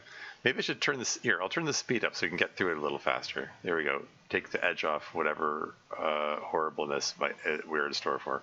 I'm kidding. Anyway, moving on. Are we set?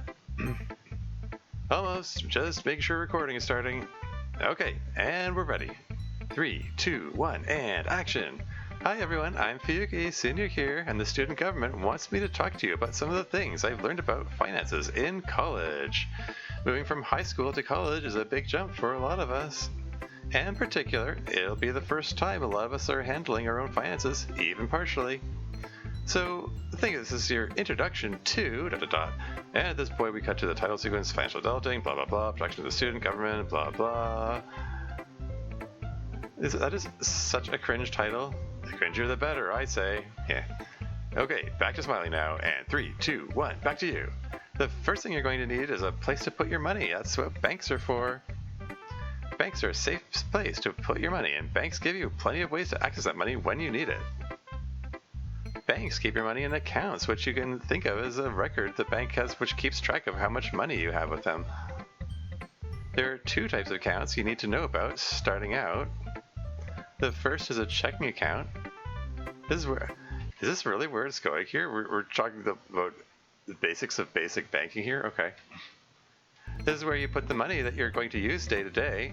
Checking accounts usually have some limits on how much you can spend or withdraw in a day, and how, so review those limits carefully. They're usually pretty high though. Usually if you have a job, they'll deposit the money directly into a checking account for you. This is called direct deposit. But some places might still pay you with a check or with cash. We'll get to checks in just a second, but you can deposit cash into your account at the bank at any time.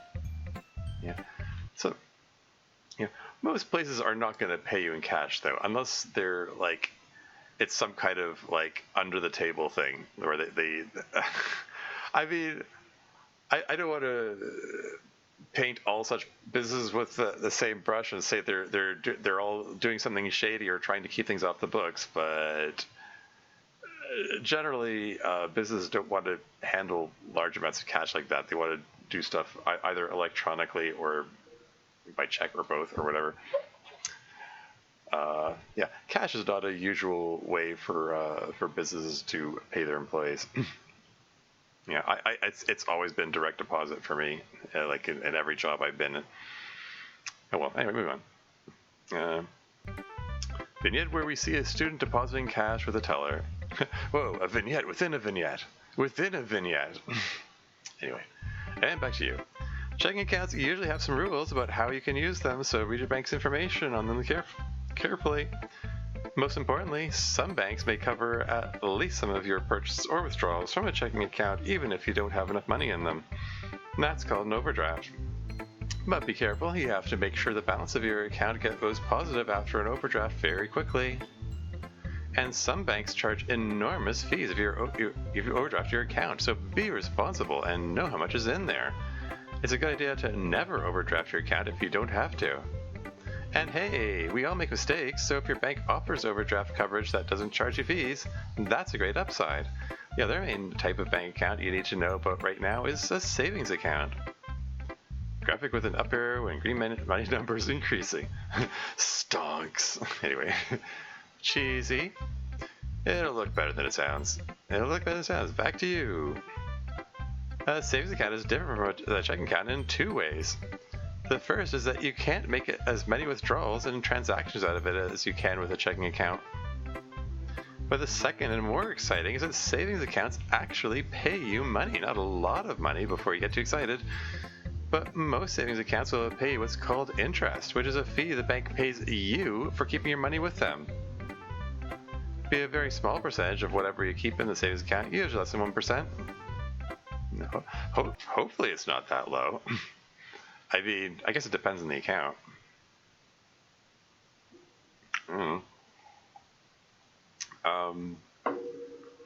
Here, moving on. There are what are called high-yield savings accounts, which let you withdraw even less often, but can return 4 to 5% of your money back per year. Those are great, and if you want to make even more money with your savings, you can invest them, but that's a little advanced for now. Yeah, this is basic stuff. Just remember that a savings account is a good place to put money you're trying to save up. It's a good idea to put some in every month. After all, the bank is paying you to do so. But where do they get the money to pay you? Well, when you give your money to the bank to keep it safe, they don't just lock it away. They take it and invest it themselves and loan it out to people for a fee called interest, so they make a profit with it. Then they use some of what they make and pay it back to you. Now, sometimes the bank loses money on those investments or people don't pay back their loans. But you don't need to worry about your money. Usually the bank has more than enough on hand to cover any losses. And even if they don't, the government insures deposits at banks up to a really high amount, more than most of us will ever have in a bank at a time. So even if the bank somehow goes out of business and loses all your money, the government will give you all the money you had with the bank. That's called deposit insurance. Works as well with checking accounts as with saving accounts. So don't worry about keeping money in the bank, whether in savings or in checking. But speaking of checking, what is a check, you might be asking? Well, don't worry, it's simple. A check is what we call a financial instrument. Think of it as a document telling your bank to pay someone money. Instead of cash, you give the person a check which they can exchange at their bank for money. And welcome back. It's just in time for financial adulting. We're almost halfway, well, a little more than a third of the way through. Hope you're enjoying this content. Oh, it's great. If you have any complaints, please see the pinned comment.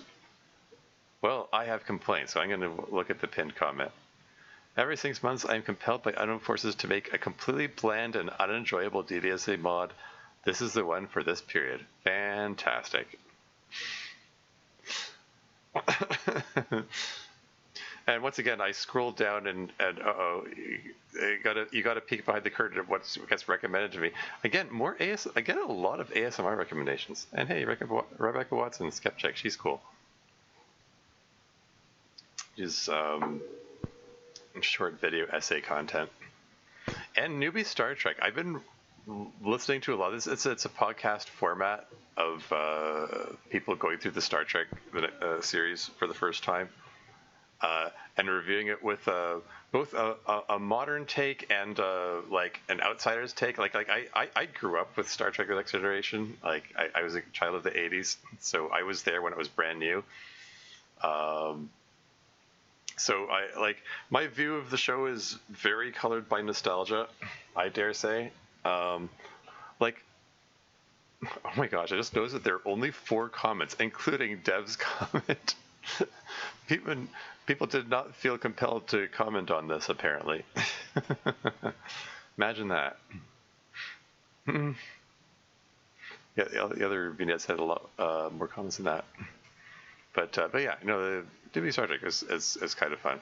I have no idea what this is. I get recommended some random things here. UG3 Gold Chip CM Ace Full Run? Like, what? 9 views? Okay, this is weird. The YouTube algorithm does weird things sometimes. Like, I don't know who this is. I don't know what any of this is. Is it talking about a game? Like, I guess some kind of gacha game I'm not familiar with? Like, I don't play gacha games. I don't watch videos about gacha games. Well, I mean, I guess I've watched a couple of Coder's streams where he's played, like, Genshin Impact or whatever. Or wait, hold on. Is that Uma Musume? Oh, okay. I was trying to look at the thumbnail. I guess she has horse ears. Wonder why when it was so amazing. Yeah, sure is. Okay. Yeah, I that just shows how unfamiliar I am with Uma Musume. I didn't recognize it at first, but it's it's odd though. Okay, so this video is posted 10 hours ago. It only has 9 views, so it's a small, little known YouTuber I've never heard of talking about a game that I've never played, that I have no familiarity with, and it's like, how does it decide to make these recommendations? You know, like Musume is a good anime actually. Yeah, so I hear. I hear it's better than it has any business being. Wait, whoa, what the? Blinker Juice raiding in with a party of 7. Hey, welcome in, raiders. Hey, welcome to the stream. Thank you very much for the raid, Blinker Juice. What were you up to today? And welcome in, Slay Rabbit. Were you directing the raid again? Here, let me give a shout out. Yeah, because you raided me not too long ago as well.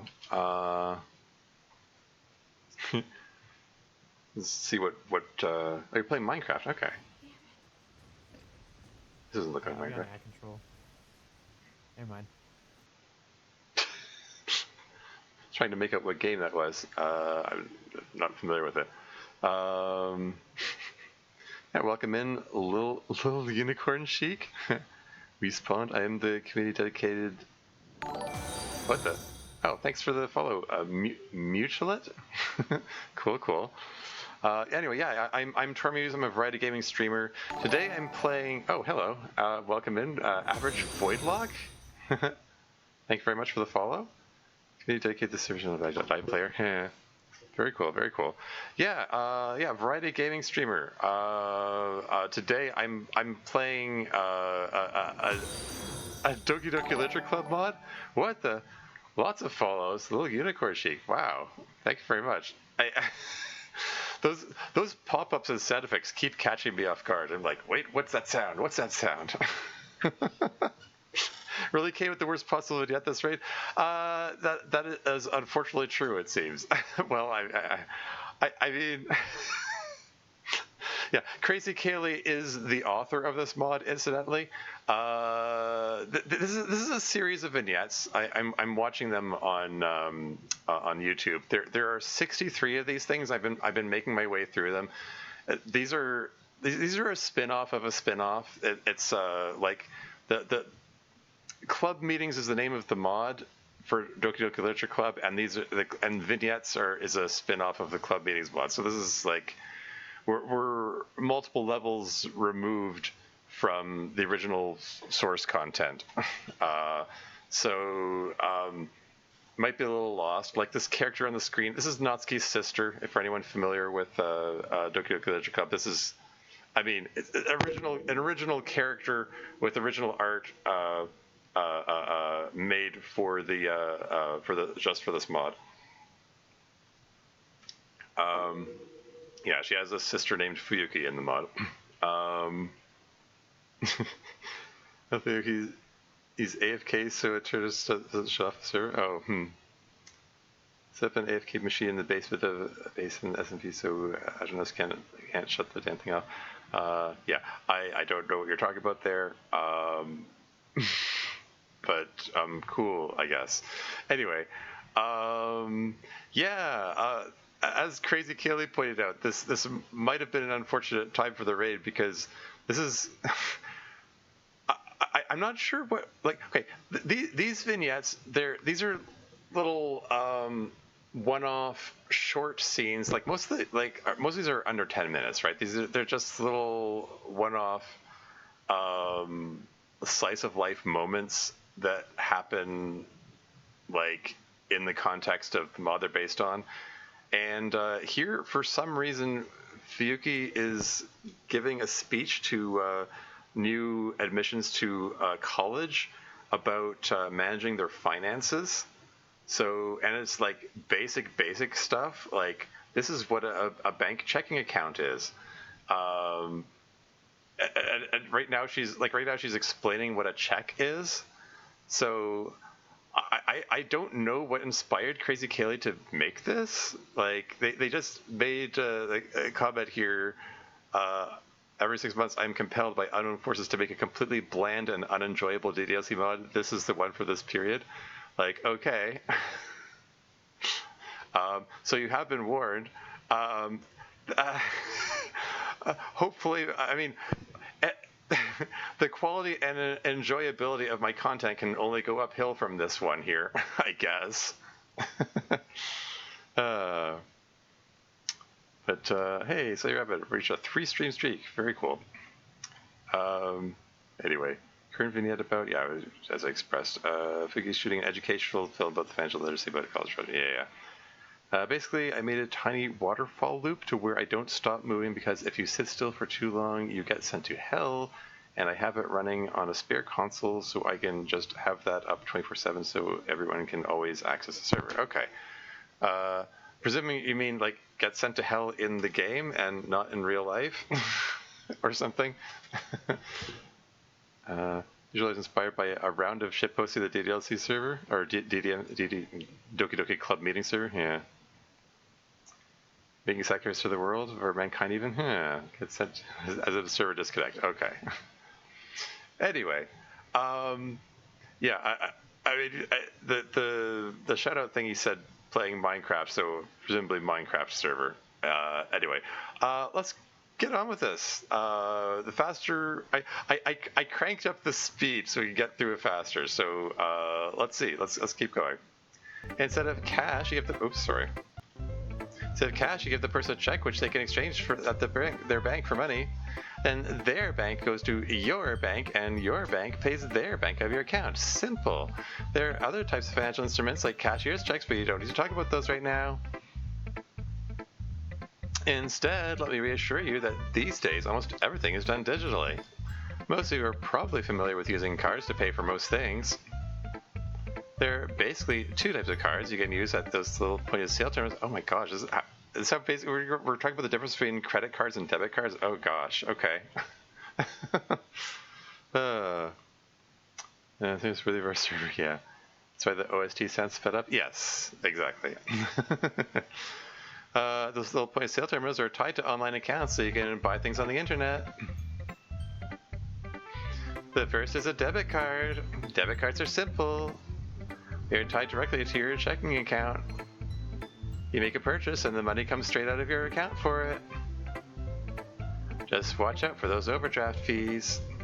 You can also use your debit card at ATMs or to withdraw cash if you need it. Usually you have to pay a fee to use an ATM unless it belongs to your bank. So if you need to use a particular ATM a lot, consider banking with the bank that owns the ATM if you can to save fees. To use your debit card, you'll need a PIN, a personal identification number, or a secret code you enter anytime you use the debit card so that no one can steal it from you and start using it without you. Was this made before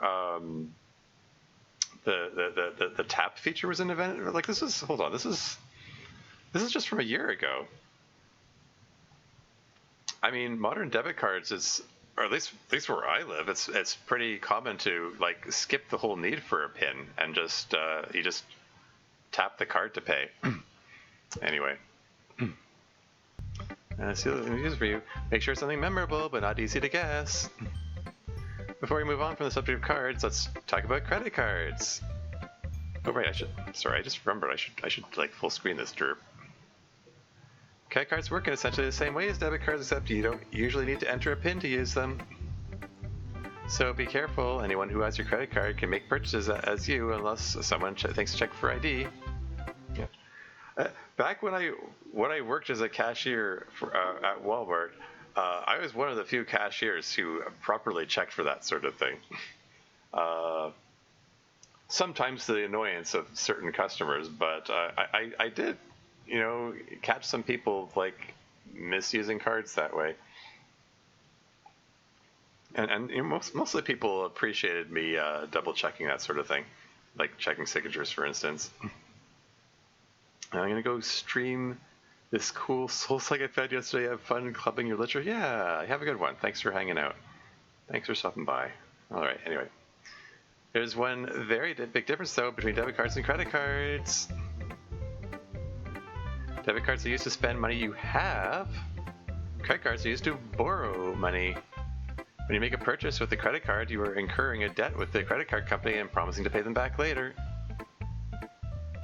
You need to be careful with credit cards because sometimes they can have very high limits. Yep.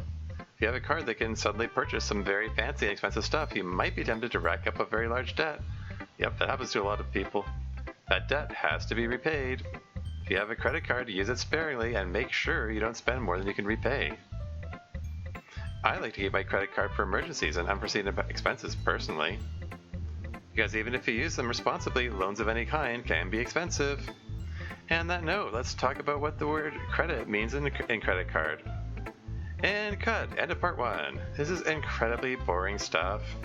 Yeah, necessary though. Every semester it feels like half the freshmen go thousands to credit card steps, which is why the student government is making this film. Your appearance in which is paid, by the way, and I'm earning every penny. I won't argue with that. Alright everyone, take 5 minutes and then we'll wrap up with the last part. Phew. Well, if it isn't the target demographic of this little project, how are you liking my film debut, babe? It's boring as shit, sis. Yeah, I'm not going to argue with that. Joke's on you, though. You're going to have to watch this again in film form in a few months. Yeah, but then I'll get to tell everyone, yeah, that's my sister up there. Oh man, I'm really glad we get to do this, do at least this 1 year of college together. It's really going to be fun. It's going to be really fun. I'm really looking forward to it. It's like one of those things where you know you're going to enjoy every second of it, and it's going to be over fast. So even before it starts, you know you have to savor every moment. Don't get sentimental on me, babe. It's much more comforting when you're memeing. Yeah, that's what Yuri says. How is the old girlfriend anyway? She's fine. She's over at their house, hanging out with her family right now. Her brother's really cute. Yeah, he's a good kid. They keep asking me to babysit him sometimes, but I don't know. I'm not sure I'm cut out for it. You do great. You're a responsible, grown woman. True. Alright, everyone, let's get started. Literally break a leg, sis. Figuratively, F all the way off, babe. Start thinking about where you want to eat after this. Okay. Yeah, instantly, there's an ad break coming up in 2 minutes and 6 seconds, FYI. I'll pause when the ads come on. I must pause when the ads come on so you don't miss any of this. Anyway. Okay, ready whenever you are, boss. Was that your sister? Yeah, she's starting here next year. She seems lively. You have no idea. Alright, let's get the show on the road. Just a short part 2 to go. The thrilling content indeed, yeah. Do you need a cue for where we were? I think we're at credit is a general term, ... question mark? That's it exactly. And go in 3, 2, 1, action. Credit is a general term which refers to your ability to borrow money. When someone gives you something on credit, it means it's being given as a loan. Thus, credit card. You might also hear a lot about building credit, which means trying to build up a positive credit rating. A credit rating is nothing more than an algorithmic measurement of how likely you are to repay money that is lent to you. If you always repay your debts reliably, you'll have a bigger credit rating, and if you miss payments or default on loans, you have a lower one. There's more that goes into it, like how old your credit accounts are, how much of your credit you're using, and so forth, but the biggest one is making your payments on time. In general, it's often worthwhile to have a credit card or other borrowing accounts, even if you don't actually use them much, because it builds your credit. A high credit rating is extremely useful because it makes lenders more likely to lend you money cheaply, and that'll come in useful when you need to make big purchases like a house later on. Maybe it's you cooked with this coming here. Maybe it's a good note to leave on when I go on break. Ad is coming up imminently. Let's put some music on. Where's the... Okay, which one? I tried to put on...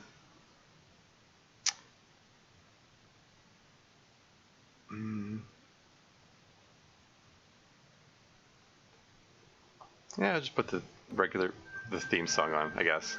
Anyway, I'll be right back.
And I'm back again. Okay. That's enough of the the DDLC theme song there. Where did I leave off? Sorry. Just making sure I haven't missed anything in chat. Okay. Yeah. I have to wonder if Crazy Kaylee, if you're still there, if you did you get shown a video like this when you first went to whatever post-secondary education you ended up in? I mean, I didn't get a video like this when I was in college.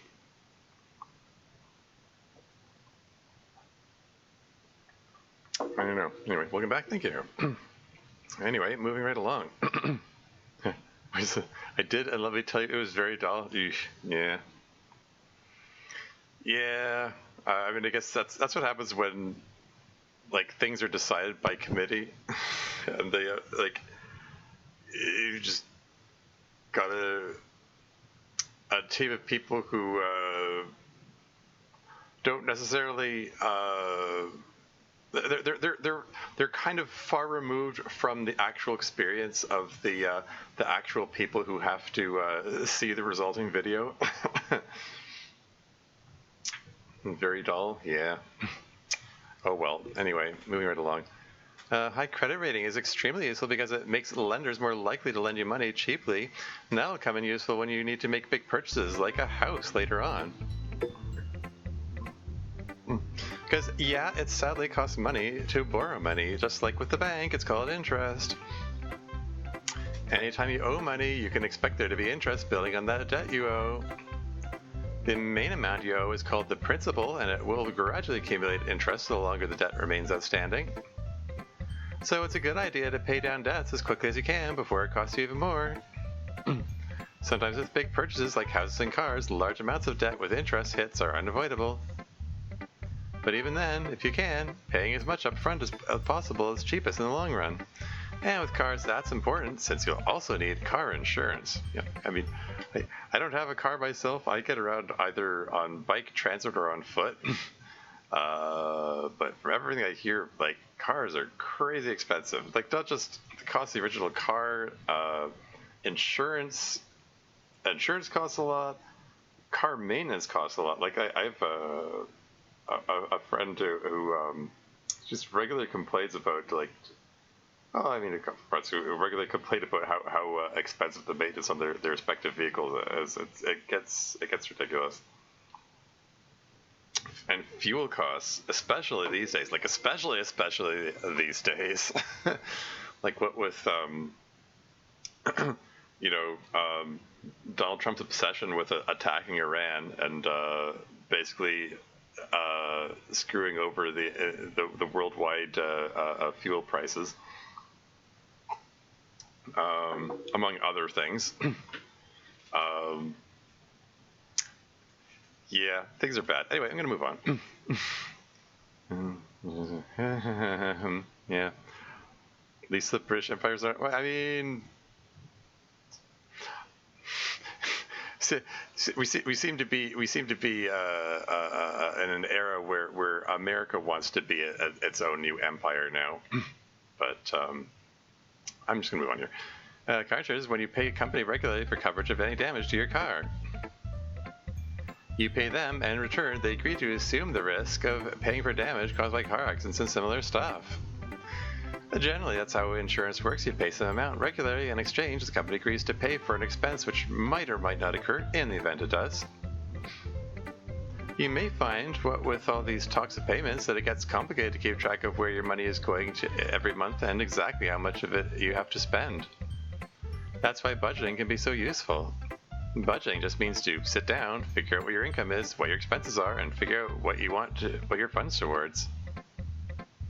This is a handy way to make sure you're saving money, keep in mind how much you can spend without spending more than you can afford, and generally keeping your finances in order. The budget is always a good idea. So remember, keep your money in the bank, use credit sparingly and responsibly so you build your credit rating, and don't spend more than you can afford. Make sure you know what you can afford. That's financial adulting. And cut. Great work, Fuyuki. Still hate the title. Does it have to be in all caps? Yeah, it does. A couple of us are going to the izakaya to look at the footage and do edits and grab some lunch. You want to come help out? Lunch is on me. I'd normally love to, but I'm getting lunch with my sister, and then I've got to go see my partner. Ooh. But if you want to send it to me and for any suggested edits after... Oops, sorry. Oh, I didn't read fast enough. I'll take a look. Yeah, I'll do that. See you soon. Yeah, adios. Okay, dork. Where are you? Lunchtime. Over here, wise ass. So what are we having? Burgers. Oh, man. Perfect idea. I have not had a burger in a million years. That sounds so good right now. Right? Oh no, did I miss financial adulting? So it seems. I'll turn the speed back down to 1.5. 1.75 did feel a bit fast. Great tragedy? Aw. Cyrus Burger, yeah. I'm surprised how many people here. Yeah. I mean, it is what it is. Colonialism has kind of historically sucked for the people being colonized. Yeah, how will I build up my credit? Yeah. We got through that, it's over now, it can't hurt us. Yeah, yeah. Yeah, Cyrus Burger. Yeah, speaking of burgers, like yeah, there is a mod entitled Cyrus Gets a Burger, which got some degree of acclaim at one point, and even had a like spit-off parody called A Burger Gets Cyrus, and another one called Cyrus Doesn't Get a Burger. For whatever reason, this seems to be a popular idea. I'm sort of get curious to check it out sometimes. This is a good follow-up, though. Yeah. Okay. All right. Let's see what's next. The Night Intoxications of Miss Ida. All right. So we're the more extras, more NPCs, more non-DDLC characters. This is for people who join in the raid. This is one of their teachers, Miss Ida. Anyway, moving on. What a day! 9 hours of meetings, and they say teachers are supposed to have summers off. Well, nothing a night of beer and tragic TV won't fix. In a way, the terrible meetings make the night off more enjoyable. Why is it so funny to watch people fall down? What? Is it because I'm drunk? No. People falling in comical ways is objectively funny. I mean, I don't know. Speak for yourself, Miss Ida. I don't know. I've never. That's never been a thing that's particularly funny to me. Like I think back to again, I'm dating myself because I'm old. I think back to like shows like America's Funniest Home Videos, and it's like most of them are just they're just people either falling down or otherwise getting hurt, and even it carries on into like even nowadays, like those so-called like you laugh you lose challenges, and most of them are just people getting hurt, and I look at it and go, who's laughing at this? We're here. We had you've been framed, incredibly dated. Yeah, I don't know. I don't know. It's one of those things that I observe other people getting amused by it. It's just like, I don't know. It seems strange to me. Maybe I'm the weird one. What do I know? Sumi is laughing at those exactly. Anyway. You're probably doing comic ways up. I need confirmation on this. She gets out her cell phone? Wait, what? Kaji, is it always funny when people fall over and hurt themselves, or is it because I'm drunk? Kaji, please respond. It's objectively funny, Michi, but I've really got to sleep. OMG, I'm sorry. I forgot time zones. Go sleep. I will. You should get some sleep too soon. Wait, time zones? How far? I know they were long distance thing, but how long distance are we talking about here? Anyway, it's beer night. Well, I certainly can't interrupt beer night. Night, Michi. Heh. Misita pulls up another contact in her phone labeled Baby Girl? What? Who would Misita have labeled as Baby Girl? I mean, Kaji failed the test, yeah. I mean, who would she even be in contact with? Who do we know? I mean, that was the moment. Yeah, right. Who indeed? Okay, anyway. Hey, is it always funny when people fall over and hurt themselves, or is it just me? Because I'm drunk. Baby girl, please respond. I am seriously still baby girl in your phone? Duh, you're baby girl, baby girl. I'm sighing so hard right now. Answer the question, baby girl. I am a man. Oh no. I'm sorry. Who indeed? Yes. I'm sorry. Are we laboring under the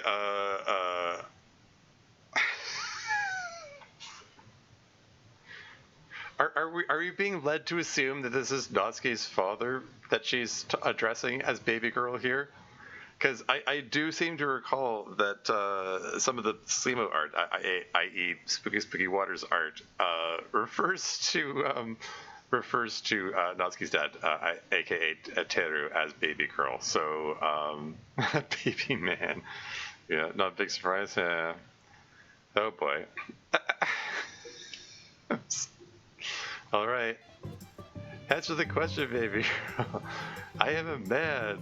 And yes, obviously, it's objectively funny. Ding, we have a correct answer. Wow, what do I win? Come over and find out. Would honestly love to, but it's late. I've got to work really early tomorrow. You always have to work early tomorrow. I know, it sucks. I hate it too. Quit your job. And run away with you? Together we could live on your high school teacher salary? Yeah, totally. I am very realistic. Fine, go sleep and be lame, leave me all lonely and sad. Wow. I'm sorry. It's the the way Ms. Ida talks and behaves when she doesn't have to be responsible for students is kind of interesting. Wonder how he got that nickname. Who is on the other line? Well, anyway. Sorry, baby girl, I have to. Sorry, baby girl, I have. Sorry, hold on. Sorry. Sorry, baby girl, I have to. You don't get to baby girl me, baby girl me. I baby girl you. Good night, Asumi. Later. No one will ever love me. I am unlovable. I'll be single forever and M dash. Big. Die an old maid. Aw. Sita. Still later. Man, I mean, I don't know. Trying not to sound judgmental or anything. I mean, to each their own with regards to consumption of alcohol and so on. I have been known to drink the occasional alcoholic beverage. I'll have it to release inhibitions in social situations. In parties or gatherings where I'm with people I can trust, and it can be helpful in that sense. But the whole notion of drinking to excess while alone is kind of sad in itself, and could indicate that she has a problem. I don't know. It's I got Blinker very drunk the other day. Yeah. What do you know him in real life or something? Yeah. Working with the wife because she got hungry. Okay. His wife. Okay. I see the connection now. Cool. Yeah. I don't know. Like I said, no judgment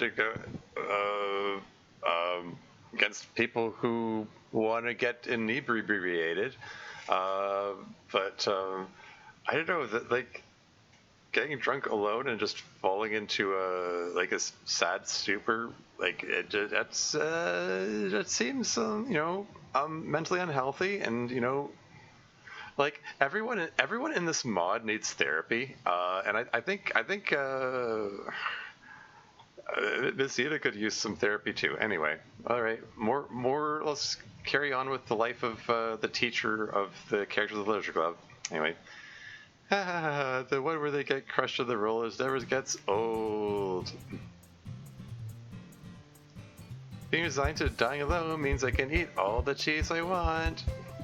No one can judge me. Cheese.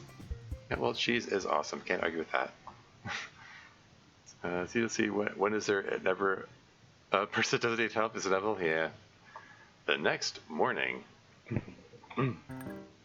a cell phone alarm goes off. I did not have enough water. What time is it? Oh, holy shit. I didn't grade the summer school take-homes. Shit. What was I thinking last night? Wait a second. Yes, I drank yesterday because it was Friday. Must have known that. I have a weekend to grade stuff still. And I can sleep in. ... Don't remember anything I did last night. Sent a lot of texts. Well, I can look at those later when I won't be overwhelmed with horror. Yeesh. Like she's absorbed all the water. There you go. Yeah, like cheese. Yeah, cheese is awesome. I could never be vegan because cheese is too good for that. Cheese absorbs all the water. Yeah, right. That's true. Drinking water on top of alcohol does prevent a hangover. Yes. Drinking water, very important. You will wake up very dried out and headachy if you don't consume lots of water. After getting drunk. Yeah, I'm just putting that out there. I don't know who needs to hear that. Anyway, moving on. ... Or I could look at them now. ... Oh, holy shit. Is that it? Is that the end of the... Okay. On to the next one. We're getting more... Are we going to get actual Literature Club characters? I mean, from the original cast at some point in this? It's like, okay, we did have Natsuki show up briefly. Like, anyone who came in the raid who's familiar with DDLC are going to be like, who are all these characters? The people demand Miss Ida? Oh, yeah, so I suppose so. Anyway, the next one is called Club Logistics. All right. Yeah, so this is presumably, I mean, after season 3, the whole club graduated and Ria took over running the club. So I guess that's what's happening here. Going over the logistics of how it works. Okay, so the findings all taken care of. And the student council didn't give you any trouble. No. Oh, focus change fail. Honestly, I kind of think the student council's problem is just that Mina doesn't like Monica. Well, that certainly seems true. No idea why those two were always at each other's throats. I think it's because they're both really smart. Sometimes really smart people don't like it when other people are just as smart. Well said. So, Literature Club leadership. Has anyone volunteered? Are we going to have elections? Context, for anyone that doesn't know, these are OC characters from the club meetings blog created by Crazy Gala. Exactly. We're going to have elections. Well, 4 people volunteered. I don't think they really cared what position they took. They just wanted to help out with the club stuff. So when the club meets, we're just going to say, hey, these are the people who volunteered. Does anyone have a problem if they go in these positions? Very sensible.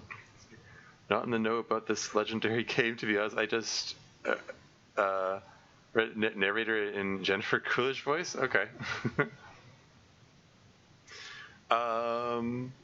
Yeah, but I mean, Blinker was Blinker Juice was streaming this game though. I mean the original game that this mod is based on, right? Did you get through the whole thing, or were you there for that stream series? I popped my head in when Blinker was streaming the other day. I saw they were pretty late game. Two of them did a collab. Okay, yeah, fair enough. Collaboration, yeah. Okay. Anyway, moving on. Very sensible. Who are the four? Well, there's me. I'm going to be the chair. As expected. Kazoo is going to be the vice chair. Well, she certainly seems like she can do the job. But is she going to be able to do this and be the class rep? Yeah, she works really hard. Plus, I don't think she'll have to do too much in the literature club. I should be able to handle the really tough stuff. And who are the others? Jury's going to be the funding coordinator. Jury, the really nervous girl? Yeah, she volunteered, and I think having a leadership position will make her more likely to stay. Sorry. Read together was a riot? Yeah. Jennifer Coolidge voice is top tier, by the way? Yeah. After all, she seemed kind of tentative about things. She did. Good thinking. Although, I wonder if it was her own idea to volunteer, or if Kana pushed her into it. Maybe, but I think she really does want to do it.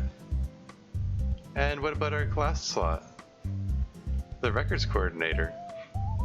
Well, Himary is the only other one who volunteered. Himary? I thought you made a big deal out of not wanting to join the literature club. I didn't even know she had joined, let alone volunteered for leadership. Yeah, I was surprised too, but it really seems like she wants to join now. I think maybe she wanted to join but was a little intimidated by Monica when she was still here. Yes, Monica could be a complicated girl, but a good one, and a very good leader. Of course, I love Monica. Oh no, Ree's gonna join that particular fan club. Anyway. Is Himary still going to do debate club? Yeah, it's not going to be too much extra work with her. We talked about it. Well, if you think so, I'll trust your judgment. I know some of the club members are already going to have rough semesters ahead of them.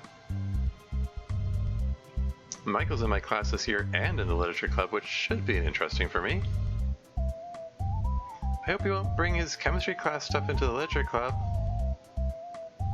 He probably deserves a place to get away from academics, you know? You don't need to worry about that, Rhea. I'll let the literature club be the literature club. Thanks, Asita. You're such an awesome advisor.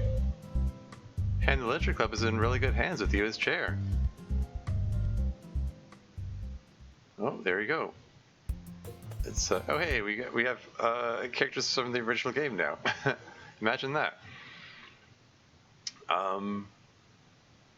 Yeah, so these vignettes, a lot of them are just really, they're just little random slices of random things.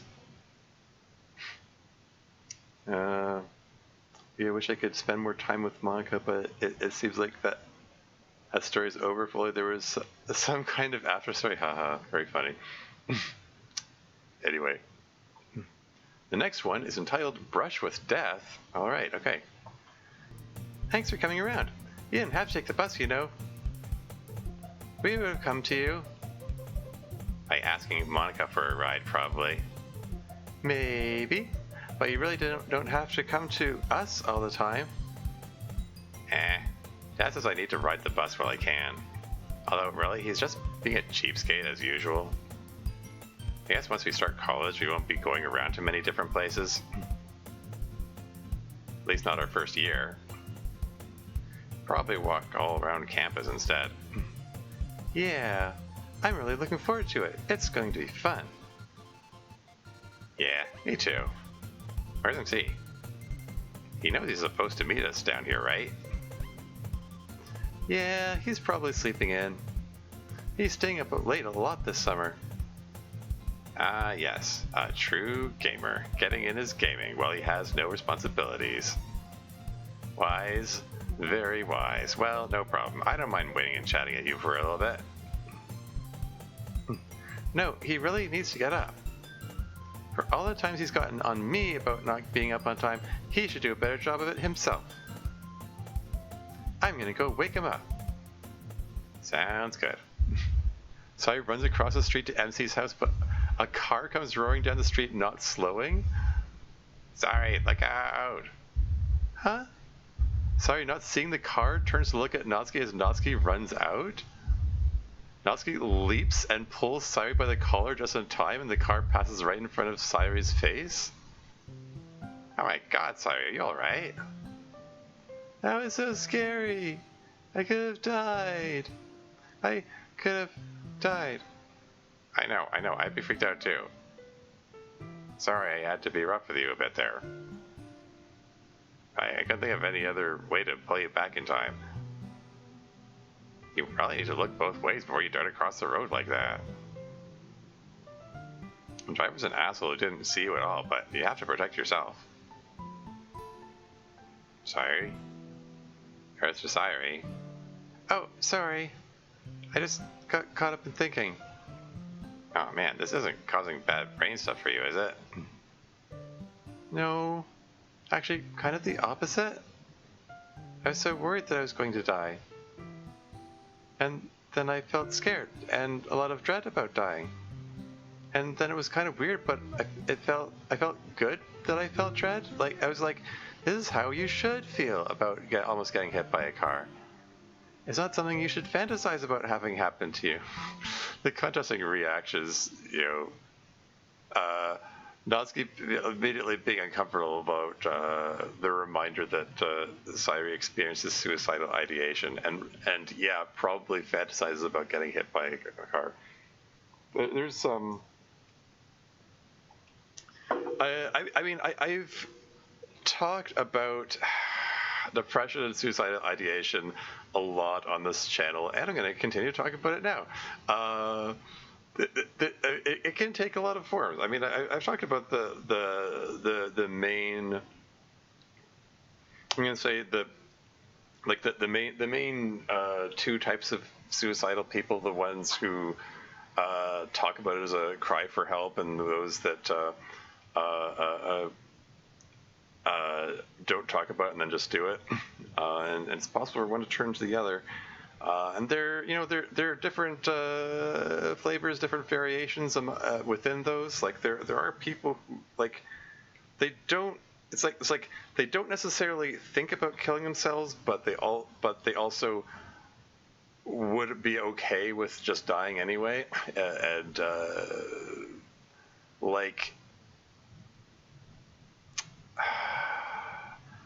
like this line here, implying that Sayuri at one time in her past fantasized about getting hit by a car. It's like, well, I mean, some people are in that state of mind where they well, I'm hesitating because it's a rough sentence to say out loud, but they want to die, but they don't want it to be their fault. They don't want to be the one that carries out the suicide, so to speak. Man, I'm gonna need to put a content warning on the VOD, I think. But it's I don't know, it's a worthy conversation to have, I think. I mean, like, it's an interesting take from Sayuri that she's recognizing that she's at a point in her recovery and her that she doesn't actually want to die. And she's reframing this incident in a positive light, which is interesting. And it says a lot about like what her state of mind was earlier on in the mod. This is like, where are we in the timeline here? I don't think there's anything that, I mean, they made it.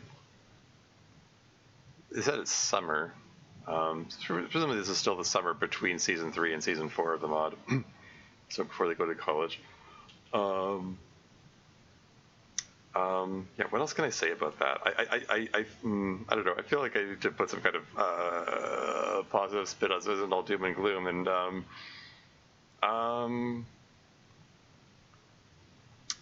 yeah, I don't know. I guess my overall message is the same as always, that things can get better even if it doesn't feel like it. I mean, depression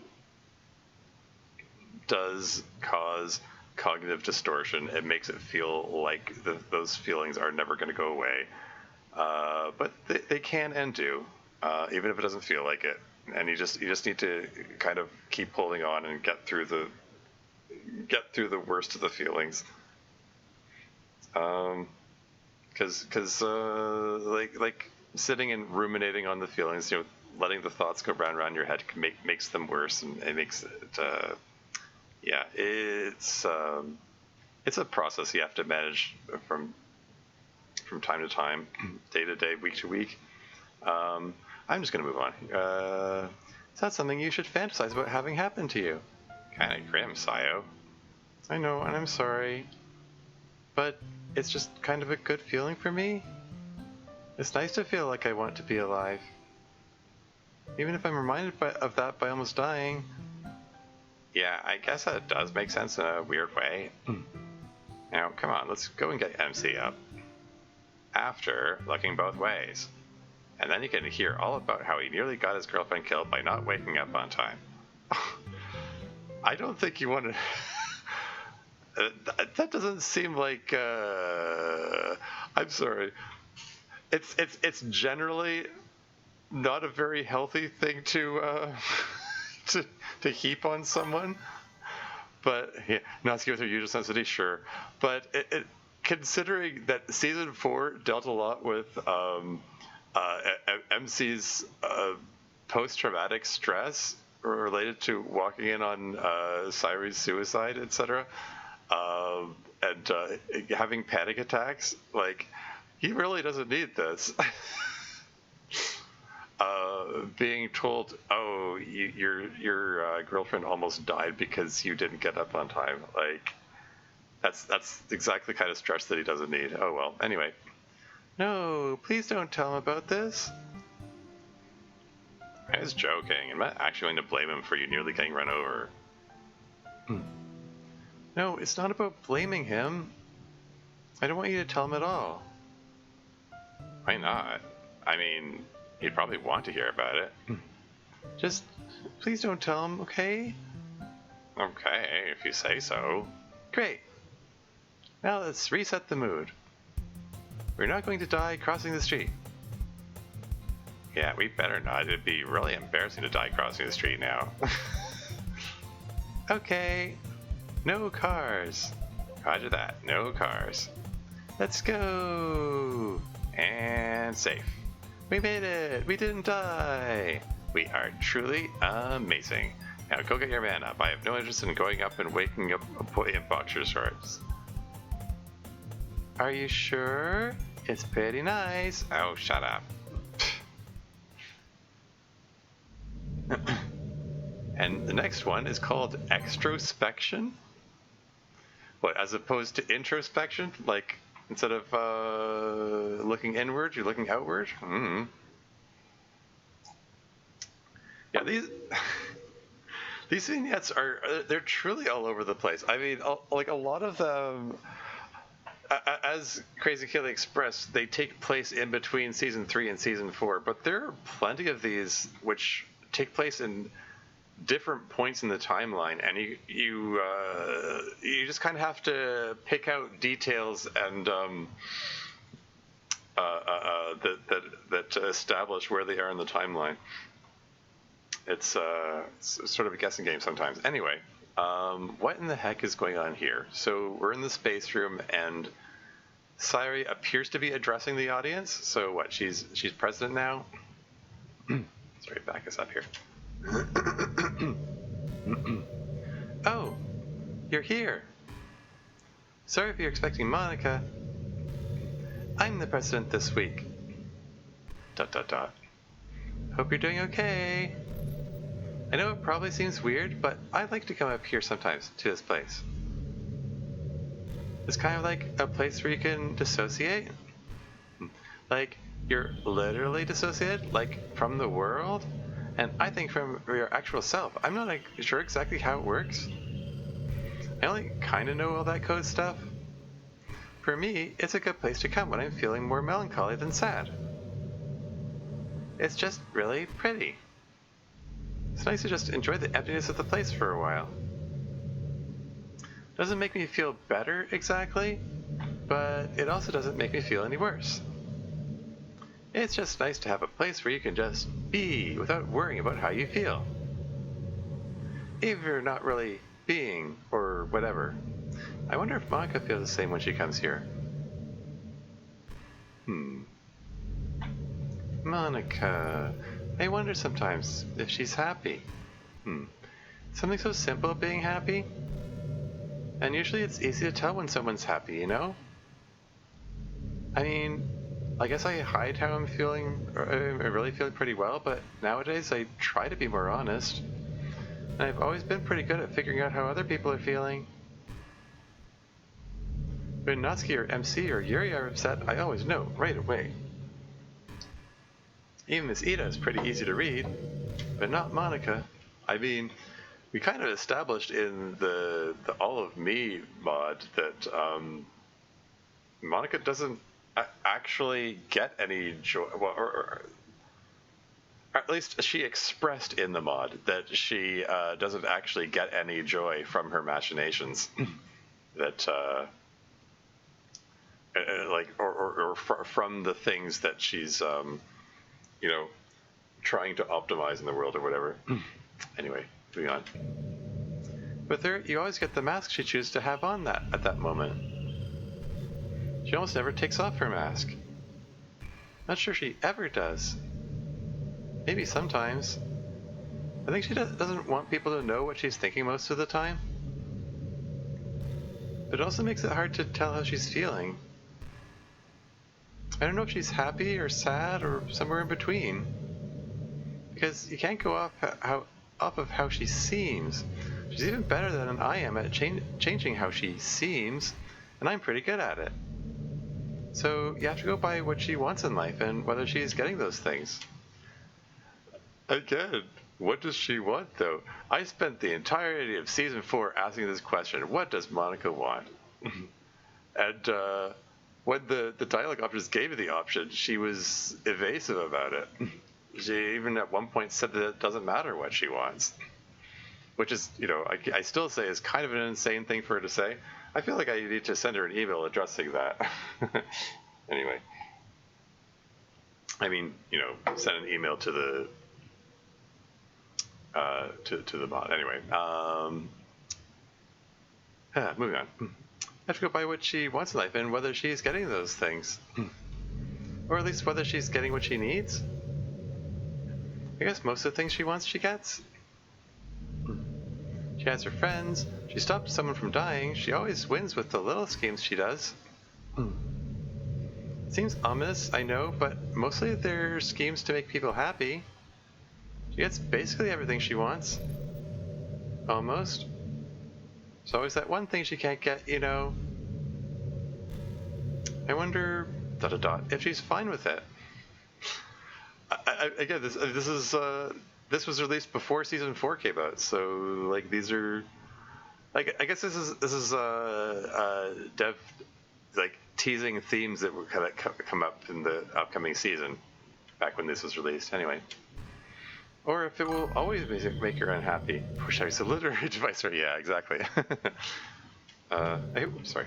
What if she's fine with it, or if it will always make her unhappy? I hope not. I'm a pretty simple person, you know. I like it when other people are happy. I don't like it when other people are unhappy. I hope Monica can be happy. Somehow. Da da da. I'm sorry, I didn't want to make you melancholy too. There's just something about this place, I guess, that makes you want to get all thoughtful. But I should get back. It's been a while since I came here. You should get back too. You have all your own real person life stuff, probably. I hope you'll be happy. So that was extrospection. Now we're moving up to cocktail hour. How many have we gone through of these now? So this is number 41 out of 63, and we're coming up to the 3-hour mark. So I'm like, I don't think I'm going to get through all of these this session at this rate.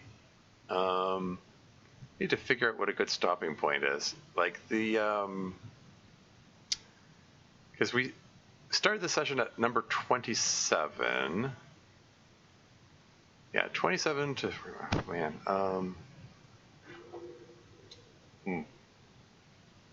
So we got through 14 of them so far. The people demand a Suviita? Yeah. Anyway, let's get back to it. This one is called Cocktail Hour, and yeah, I mean, judging from the title and the fact that it's Miss Ida's living room, I guess are we gonna have more drunk Miss Ida? Although Natsuki's apparently present, so I don't know. Let's start this up here. Okay, let's have it. Yeah, this still feels a little weird. Oh, it's fine. We are not your students anymore. Okay. I was just gonna say, like, is this a flashback to the end of season 3 party where they were allowed to consume alcohol, or I guess this takes place in between season 3 and 4. Anyway, we are not your students anymore. We're just chilling as friends do. Yeah. And we won't tell any of the others. Definitely not. The more responsible members of the club will never find out. That's not exactly an encouraging sentence. The more responsible members, I don't know. I mean, didn't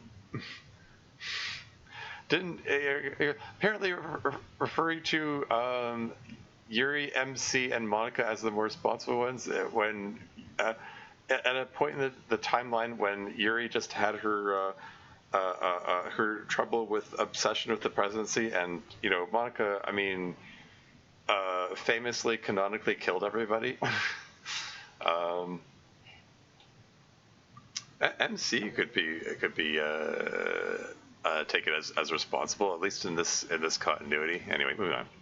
Come on, this is critical information for us. We need to have go-to drink orders for when we get to college, and to get legal drinking age, of course. Yeah, obviously. But you're like the most informed adult about alcohol we know. And yet, despite that, we just did everything we see you do, and Yet, despite that, if we just did everything we see you do, we'd only ever drink cheap beer. There's nothing wrong with cheap beer. Never said there was. You are totally right, I'm sure. But I know for a fact that you drink cocktails sometimes. How exactly do you know that for a fact? That is not important right now. How does she know, anyway? What is important is you telling us some solid go-to drink orders and what's in them. So stop stalling and dish. Fine. By far the most common thing I'll order these days is a whiskey sour. That's basically just equal parts whiskey and sour mix. See, I keep hearing about sour mix, but I don't know what it is. What is this? This is becoming. We've gone from like financial adulting to what, drinking adulting? We're getting lessons about different kinds of drinks. Written by a mod author who never drinks. This one is shorter and more amusing, but yes, I mean, lemon or lime juice plus sugar, essentially in a 2-to-1 ratio. Technically lemon or lime juice and simple syrup, but that's not really different. Sorry, but a mod author who is a former bartender. That's right, that's true. Okay. The taste doesn't change much either way, although simple syrup is better. Okay, but what's simple syrup? Sugar water that you heat in a pan until it thickens up a bit, although you technically don't even have to heat it. Anyway, a whiskey sour is very refreshing, very tasty, and you can still get a nice whiskey bite through the mixers. Very good for when you don't want to think too hard about what you're ordering. The next drink is much more involved, but I do love it. It's a Mai Tai. I have heard of those. They serve them in fancy glasses, yeah? Usually, yeah. It's a super tropical tasting drink. You blend about equal parts gold rum, dark rum, and lime juice. Then half that amount of orange curacao and almost... Oh, sorry, what is this word? Orgeat syrup. Orgeat syrup? Whoa. I know what rum is, but what's curacao and what's orgeat syrup? Curacao is a kind of alcohol that uses dried orange peel for flavoring. And orgeat syrup is like simple syrup, but fancier. Wouldn't all syrups be fancy compared to simple syrup? When you put it that way, it makes a lot of sense. But yes, it's syrup made with orange flowers and rosewater plus almonds as well as the usual sugar. Mai Tai sound tasty. They are. They take a little while to make and have a lot of ingredients. So I don't like to bother a busy bartender with one. Solid. Noted for the future. What else? Well, speaking of bothering busy bartenders, and I'm probably going to date myself here. As if anyone else will date you. No, I'm kidding. Excuse me. Okay, these notifications keep popping up. What if I click this button here? Does this make it go away?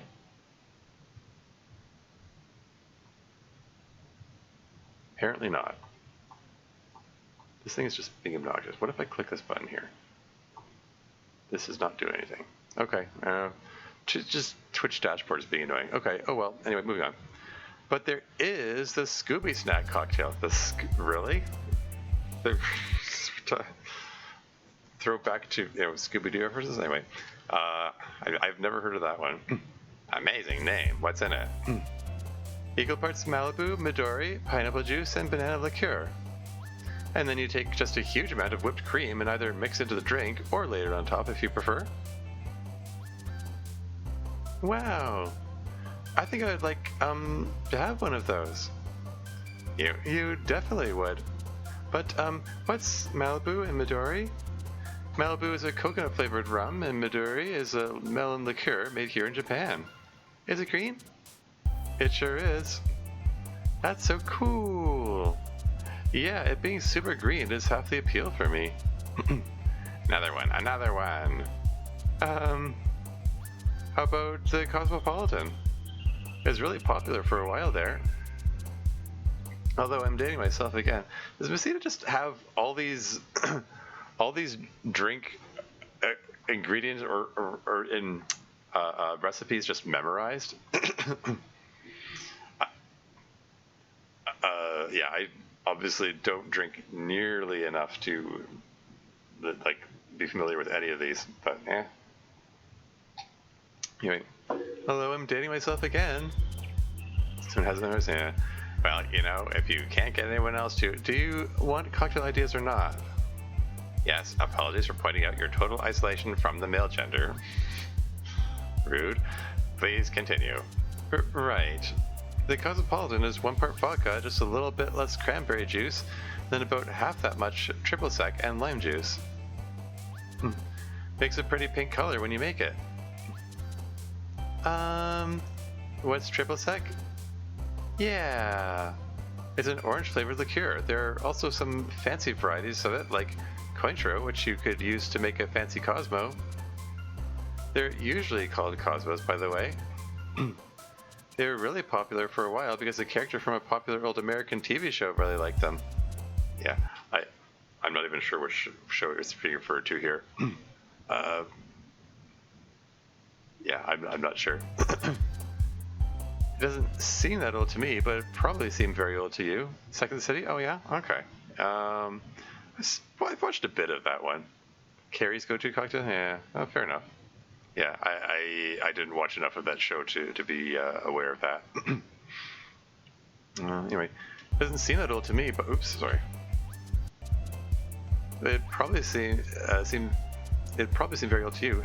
How old exactly? I'm not telling. I want another one that uses the green stuff. Okay, but after that I'm driving you guys home. I have work to do eventually. Oh man, I feel like I've learned a lot. Let's see, another Midori cocktail. How about the Japanese slipper? It's equal parts Midori, Cointreau, and which we just talked about, and lemon juice. Very fruity, very delicious. Became popular during the Japanese economic boom of the 1980s. Which you know all about through personal experience, of course. He's looking annoyed. Okay, that's enough. Into the car. Oh man. No regrets. Yeah. Another ad break coming up in 4 minutes, 26 seconds. I don't drink much. If I am gonna like drink anything, I generally prefer something sweeter tasting. So yeah, which would probably behoove me to know more mixed drinks. But more often though, I'll just like drink coolers or whatever. Anyway, moving it along. The next one is called The Walk-In, and let's outside either MC's or Sairi's house. They both use the same background. Anyway, MC walks up to Sairi's door. He briefly knocks. It's open. Where are you, bud? Upstairs. My bedroom door's open too. No tilde accompanying it, so I don't think it's meant to be suggestive. But I do kind of, considering the conversation that MC and Sairi had about how he gets uncomfortable every time he's outside her door because it brings back memories of the time that he walked in on her hanging. It wouldn't surprise me if they have this agreement for her to call out to him before he comes in to like reassure him that she's still alive. Not meant to be suggestive. Famous last words. Har har. Yeah. Anyway, moving right along. Bedroom door's open too. Where are you? In the bed. Here. Come in! Exclamation point tilde. Okay, fine. There's the suggestive tilde. Tilde suggestive. Anyway. Oh, sure thing. Smash cut to black.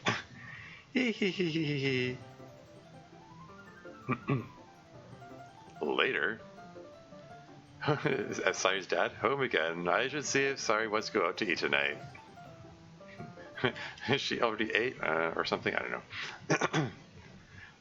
We only have so much time left before we won't get to do that as often. Hopefully she's awake by now. She's still sleeping in some recently. It is summer though. Nothing wrong with sleeping in a bit on summer vacation. Our last one before college. Need to stop getting too wistful.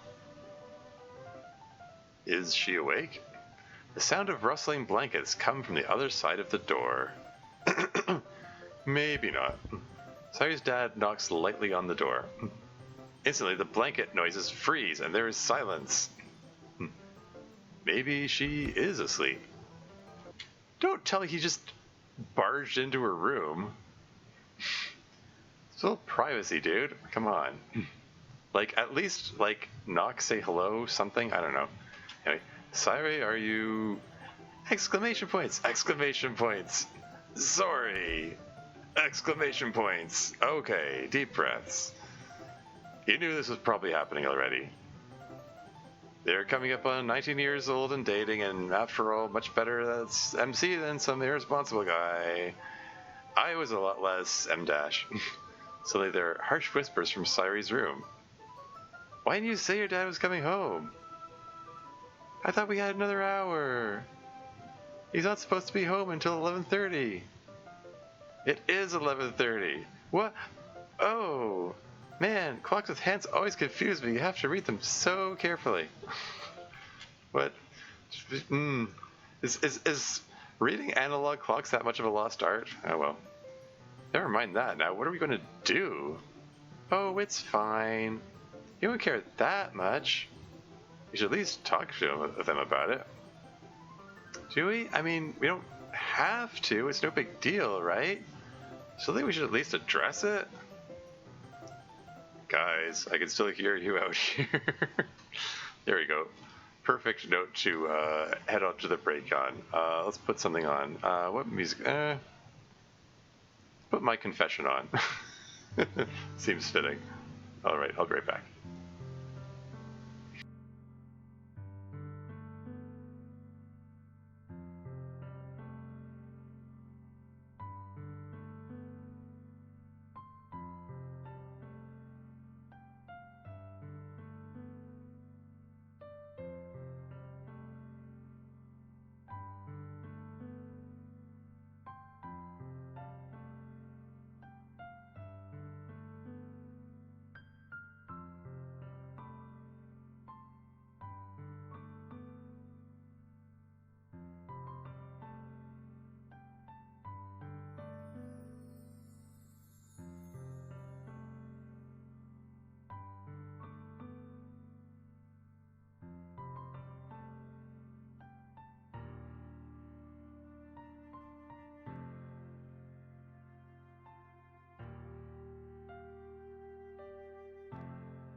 And I'm back again.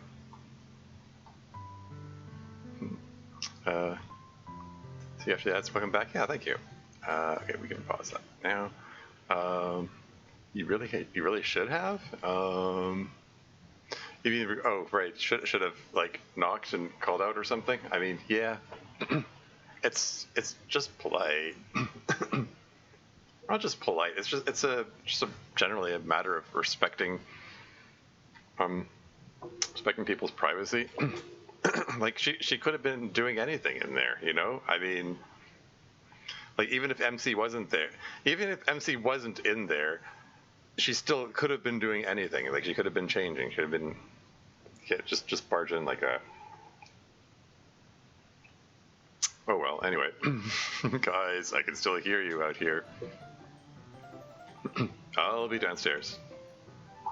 As Sayuri's dad heads down the stairs, he smiles as he hears MC and Sayuri burst into an anime conversation behind him.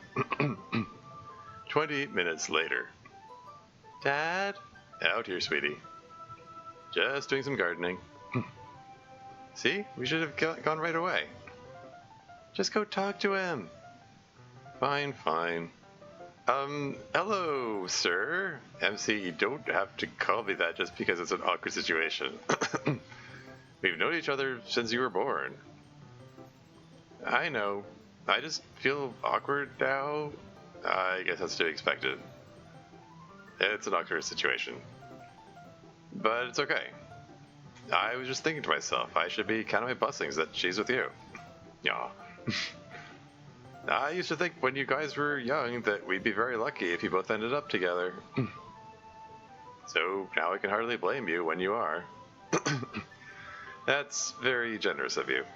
Because, well, it's still really awkward. It is. But we don't need to talk about it, really. I mean, yeah, like I keep saying, awkward moments feed themselves. If you dwell on the awkward moment, you make it more awkward.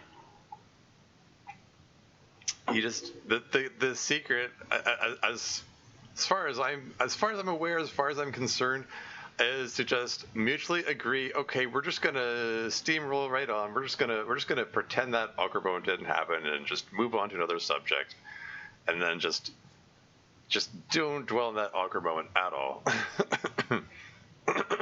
Just mutually agreed that we're just gonna move on to something else now. Anyway, I just need to note that you guys are being safe. I mean, STI wise, okay, sexually transmitted infection wise. Oh, for heaven's sake, I'm not worried that you or Sayuri have STIs. MC, I know you both well enough. I want to make sure she doesn't have an unplanned pregnancy. Oh, yeah, we have that covered. How? I don't doubt you. I just want to be sure that it's not something ridiculous you found on the internet. Well, respectfully, I mean... Okay, I mean, I'm sorry. Speaking of making things awkward, I mean, all right. I did. How do I put this? Like, man, this is an awkward conversation to have. Like I can understand from Sayuri's dad's perspective, wanting to be sure and wanting to have detailed information, and yeah, like you said, he wants the assurance that you're not going to go with some dumb thing you found on the internet. But on the other hand, it's also kind of none of his business. Like, they're adults, and like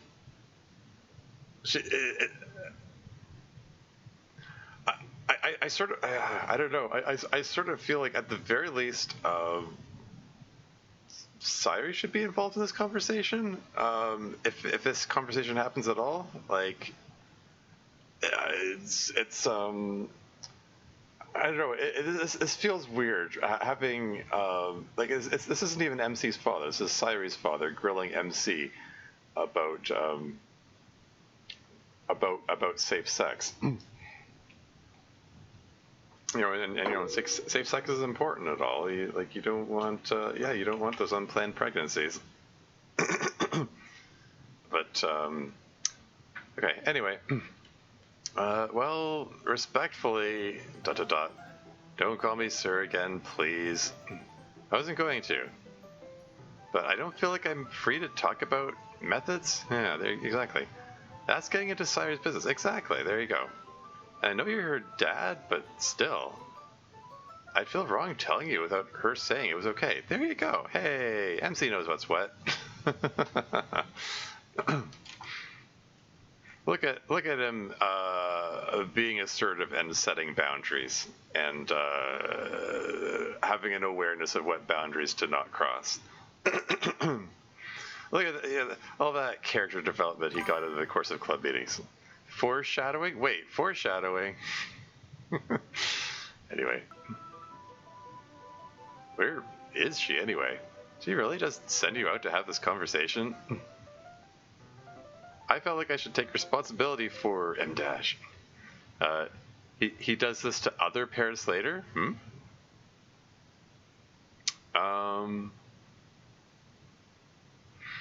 Sorry, I feel like I'm missing something. Are you saying that this is you're alluding to something that happens in a later vignette, or am I being dense? Was there something that happened in season 4 that I'm forgetting about? Standing up to his own parents in season 4. Oh, okay. I see what you're saying. What you mean? Yeah. Well, I mean, yeah, like it's a good boundary to set with parents. I mean, about which certain things are none of the parents' business. Like they need to, like, I mean, okay, because like overall, I'm not a parent myself, disclaimer. I can't claim to be any kind of expert on what's the best way of being a parent, but the fundamental general thing, I think, is that parents should prepare their kids to function in society and, be able to be functioning adults and, contributing members of society and whatnot.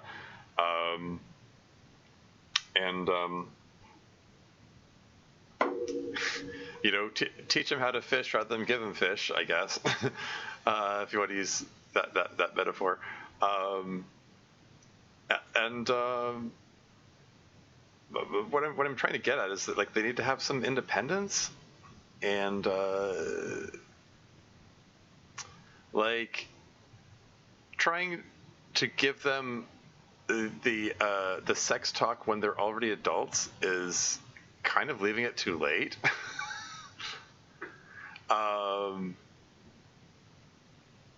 Yeah, no, it's like I'm a strong proponent of the idea of like sex education is important. I mean, this is a subject that's come up in previous streams of mine. Like DDLC seems to bring out that conversation topic from time to time.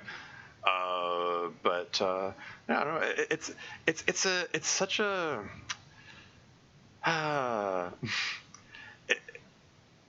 it's such a fraught topic. It's such a naughty topic, spelled Knotty. You might say. It's hard to. It's hard to say exactly what's the best way to go about it, because like on the one hand, it is important to know about like safe sex methods and so on. Ways to prevent the transmission of STIs, ways to prevent unplanned pregnancies. That's it's really important. I mean, it's like sex education is like one of those things it's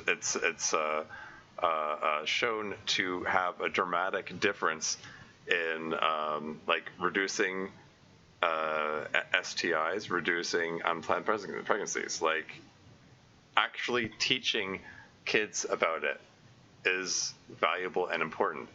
And there unfortunately, a lot of schools of thought, especially among I'm going to say religious and fundamentalist kind of families and that sort of segment of society, that feel like, oh, you shouldn't teach kids anything about sex. You shouldn't teach them about sex because they're not going to be having sex anyway until after they're married. Yada yada yada.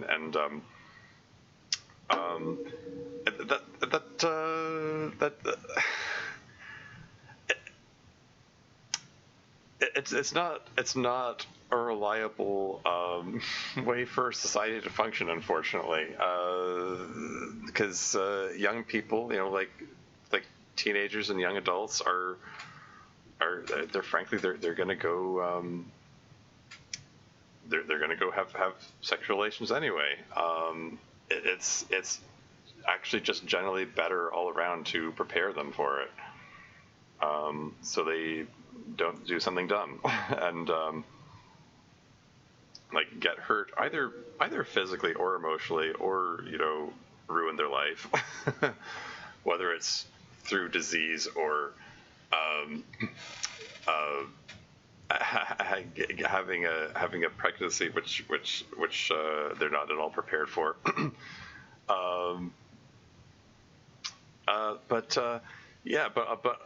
So yeah, on the one hand, yeah, sex education super important, but on the other hand, how do I put this? It's a subject which is rife for abuse. Like, putting an adult in charge of talking about sex to children, minors, young people,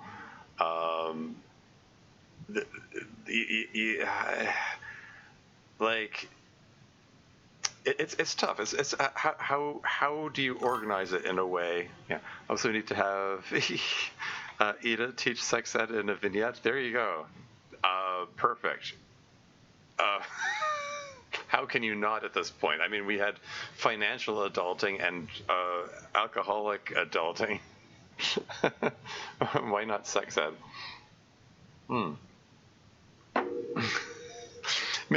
Maybe that can be the subject of my my Pride Month mod. I'm kidding. But yeah, no, seriously. I'm just some guy on the internet. I'm just a guy who has opinions. I don't have all the answers, but I think the answer lies in the direction of desexualizing the sex education. Making it clinical. Learn the names of the body parts. Learn what connects with where, with regards to methods of contraception and so on. Things like how to use a condom, how to learning about things like intrauterine devices or all manner of that sort of things, or IUDs for short. Do I have to age-gate the VOD for this? I don't know. I'm trying to manage what my choice of talk about. I think this is still in the PG-13 range, right? I mean, presumably, at least hopefully, people who are old enough to watch this have some awareness of sex education. But yeah, no, it is important and valuable. But you have to get in there earlier. If someone is 18 and 19, or as depicted in this scene, and they're clearly already having sex, you're already too late to be having the sex talk. Speaking for myself, my mom gave a sex talk when I was in my 20s, and I was already had already had sex multiple times at that point, and it's what it could be, and that came about because My parents would never refer to themselves as a conservative, but they have some conservative leanings. I mean, I guess arguably they're more in the liberal direction, not like truly conservative, but there's very conservative style discomfort about talking about sex related anything.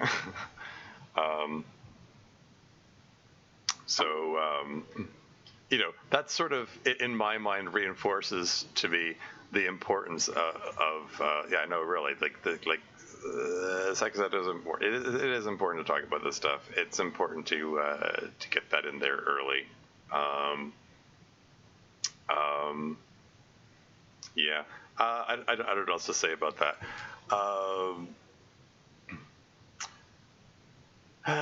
But yeah, like this, I just felt I wanted to comment on it just because, like, yeah, this is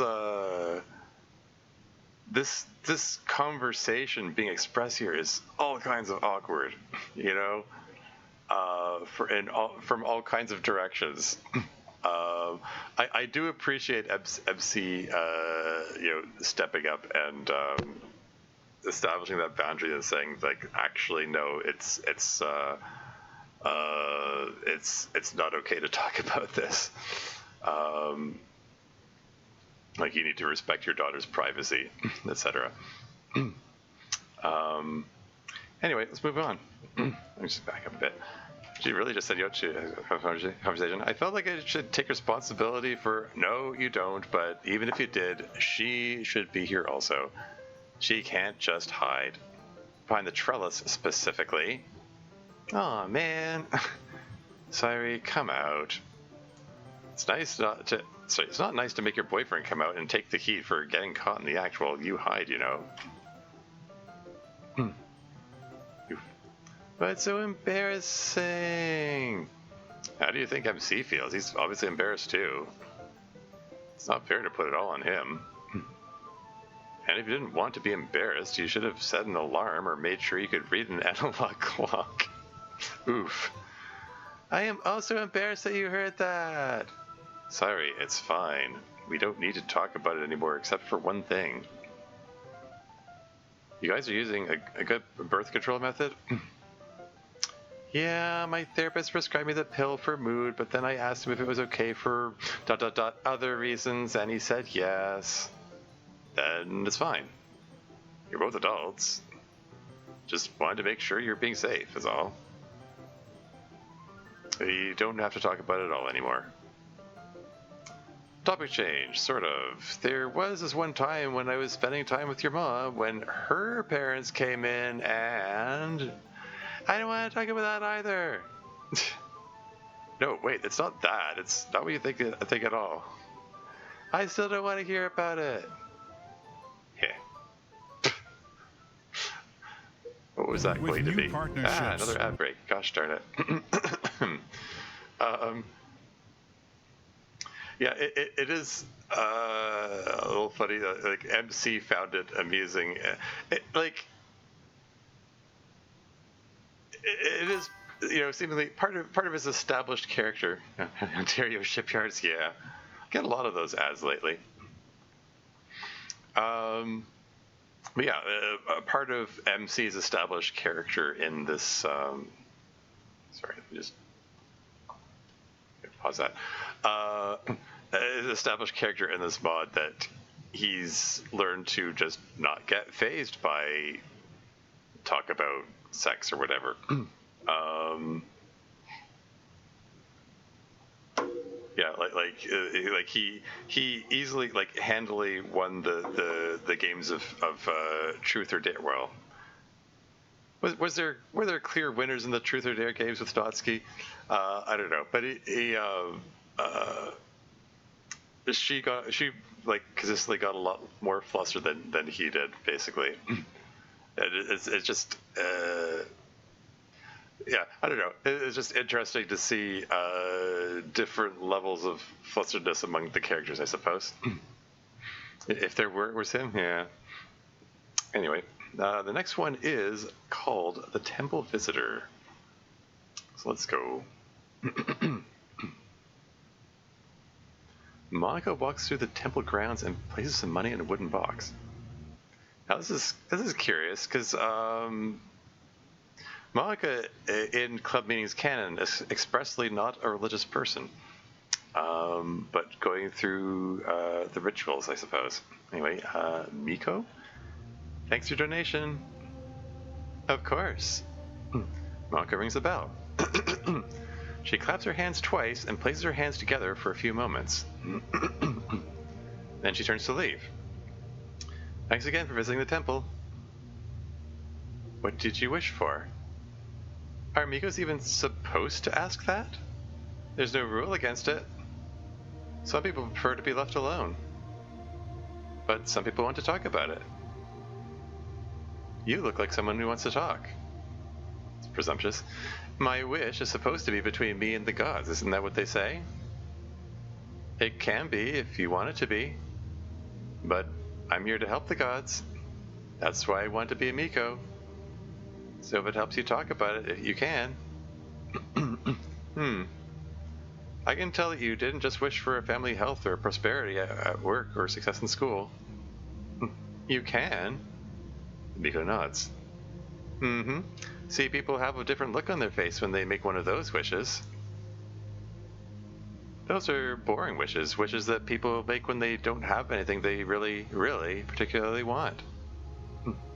But you do, I can tell.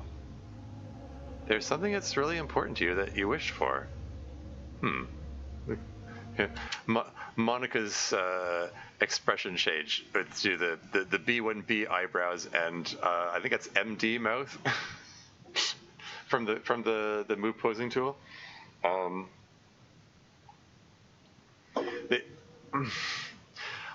You know, like ever since it was established in the club meetings canon that Monica has a regular habit of like faking emotions for purposes of her machinations, for manipulating people. Every time she puts on this expression, I just sort of imagine in her head her going, "Oh, it's time to wear the sad expression. Move those eyebrows into a, oh no, I'm sad now." You know, like I sort of imagine that she's like arranging her. I mean, maybe she doesn't think about it that consciously, but that's sort of what I imagine. Anyway, I'm moving on. It's really important to you that you wished for, but I don't know what it is. A romance wish, maybe someone you want to fall in love with you. Certainly not. She's blushing. Really, that's usually when people really care about their wish. That's it, like 95% of the time. Now I'm really curious. And how would you know that, Miko? I mean, I don't think you're a mind reader. You're the accuracy of your information depends on people being willing to be honest about telling what their wishes are. And they might not want to talk about that. But anyway, I like a lot of these vignettes just kind of generally fall into the category of foreshadowing season 4 events. And I mean, Monica is kind of going through a lot of stuff between season 3 and season 4. I mean, I think like the short version of it gets summed up in her conversation with Misita at the end of season 3 when she just tells her point blank, "I'm lonely. That's why I'm going to the same college as the rest of the club," as Sairi and Natsuki and Yuri and MC, and giving up on what other education she might get otherwise. So I mean, it's hard to say where in the timeline. Like early on in season 4, we have that scene where Monica goes on the quote unquote date with the player and then gets all disillusioned about that. But at what point did her disillusionment start? Maybe it happened before then. Maybe it happened long before then, for all we know. Anyway, moving on. Now I'm really curious. Will you tell me? You probably wouldn't want to know. Ooh, that's even more provocative. Tell me, tell me, tell me. You are one of the strangest Mikos I've ever met. That's what people say. I'm also one of the best. So what is it you wish for? Fine. I wished for an end to death. What? So I got a Woody Hazel. Welcome, welcome in. Thanks for the follow. End to death. All death, everywhere. That's a pretty big wish. I don't know. Yo, hey, welcome in. Thanks for stopping by. What's up, man? What's up is I am playing a spin-off of a DDLC mod. So it's like 2 levels removed from the original intellectual property it's based upon. And Monica is having, she's having a conversation with. I'm not familiar with the term Miko. I guess that's a Japanese thing. But I guess it's the person who runs the temple or something. I don't know. Is it like some kind of priest equivalent? I was raised United Christian. I don't know these things.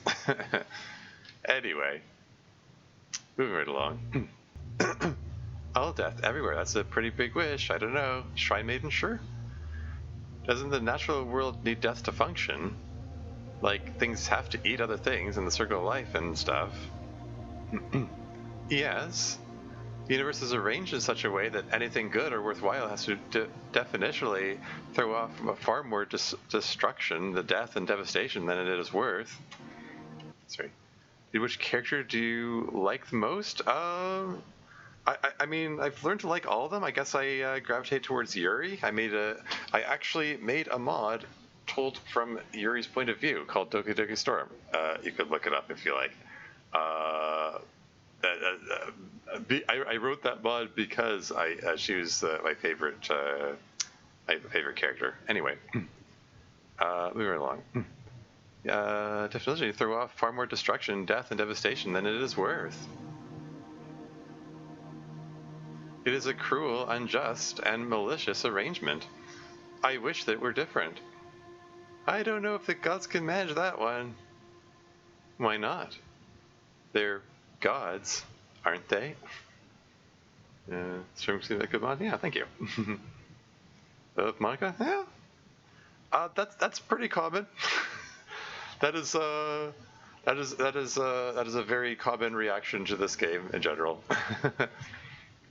And yeah, you came in at the right time then when we got a vignette where Monica's on the screen. And throwing her subtle contempt for religion into the mix here. They're gods, aren't they? Beings with unthinkable power over the fabric of reality. Shouldn't they be able to add? What the mid-video ad? What the heck is this? It's another Ontario.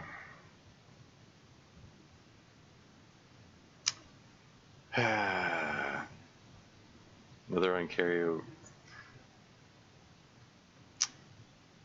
This. I'm sorry. That ad that just showed kind of irks me. I had it muted, but I've seen. It's an ad for one of those new scary movie parody sequel things, and the Ghostface killer stabs the person, and someone says, "Oh my God, he stabbed her," and then the stabbed person replies, "Excuse me, I'm non-binary. I'm not they. I go use they them pronouns. You shouldn't have said he stabbed her. It's just he stabbed them." And it's the kind of ad that just makes me go, I don't know, like long beleaguered sigh. Yes, gross ad. Yeah, like Scare games like Resident Evil, sure, that's cool. They're cool and all. Other games you play? Silksong Long Dark recently on this channel? Yep. But yeah, no, seriously, gross ad. Yes, it's like it's jumping on the bandwagon of conservative culture war bullshit. You know, like in recent years, I mean, through much of history, really, if we're being honest, but especially in recent years, like especially like particularly in like. I think of the U.S. and the Republican Party, they've been really big on culture war bullshit, and making it about like attacking trans people or anyone who isn't cishet white, really. And the fact that you got a mainstream movie that's jumping on that bandwagon is just it's just irritating. And like the fact that the tagline flashing on the screen there talking about you know, don't watch if you're easily offended, etc. It's like oh, sorry. Sorry.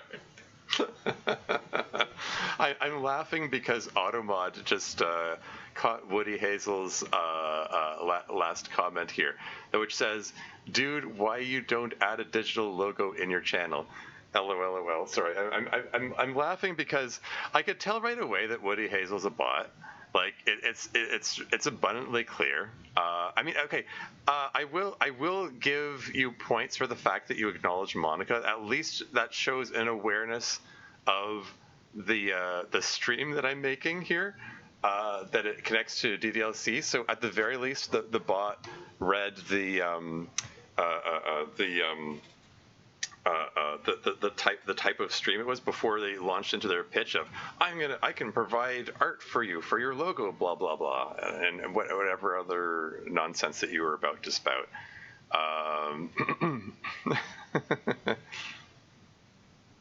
How about I don't watch regardless of IFS stats or not? Crappy film? Yeah, exactly.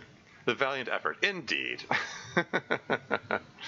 No, it's like it was pretty obvious from the way like it started off. I was like, I was the whole time I was like sitting here. I didn't want to say anything. I just wanted waiting for the other shoe to drop. Going, yeah, this is a bot, isn't it? You're about to launch into an ad for art, which is going to be like AI generated images.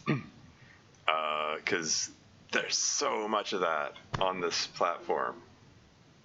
Dude, I'm human? Yeah, sure. Yeah, yes, I'm sure you are human. That it is just a total coincidence that all the human, all the other accounts that came and did the exact same thing as you were also all human, and they're also just. Just have the exact same pitch where they jump into a random stream from and just engage in conversation only vaguely related to what's going on in the on the stream, and then launch into talking about art or whatever. Likely true, but you are doing the usual scammer script. If so, normal viewer comes into a random Twitch channel and goes, okay, but really, what we care about here is a digital logo for this channel. Yeah, exactly. Crazy Kaylee gets it. It's not. It is not a normal human thing to say. So, like, if you are human, that you need to realize you are at least acting like a bot.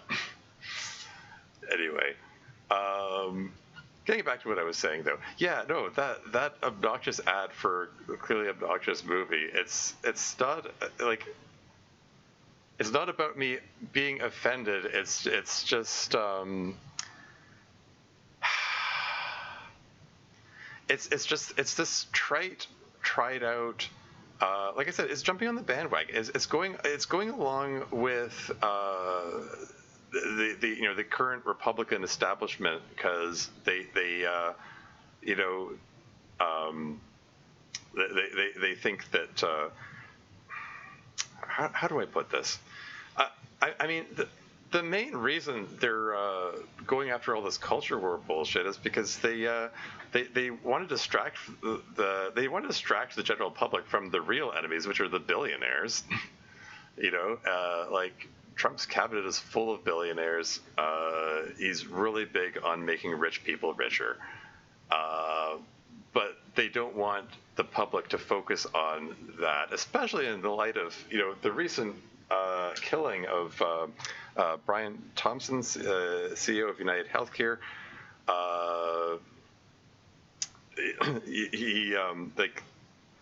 The billionaires are getting nervous about the fact that the public might turn on them.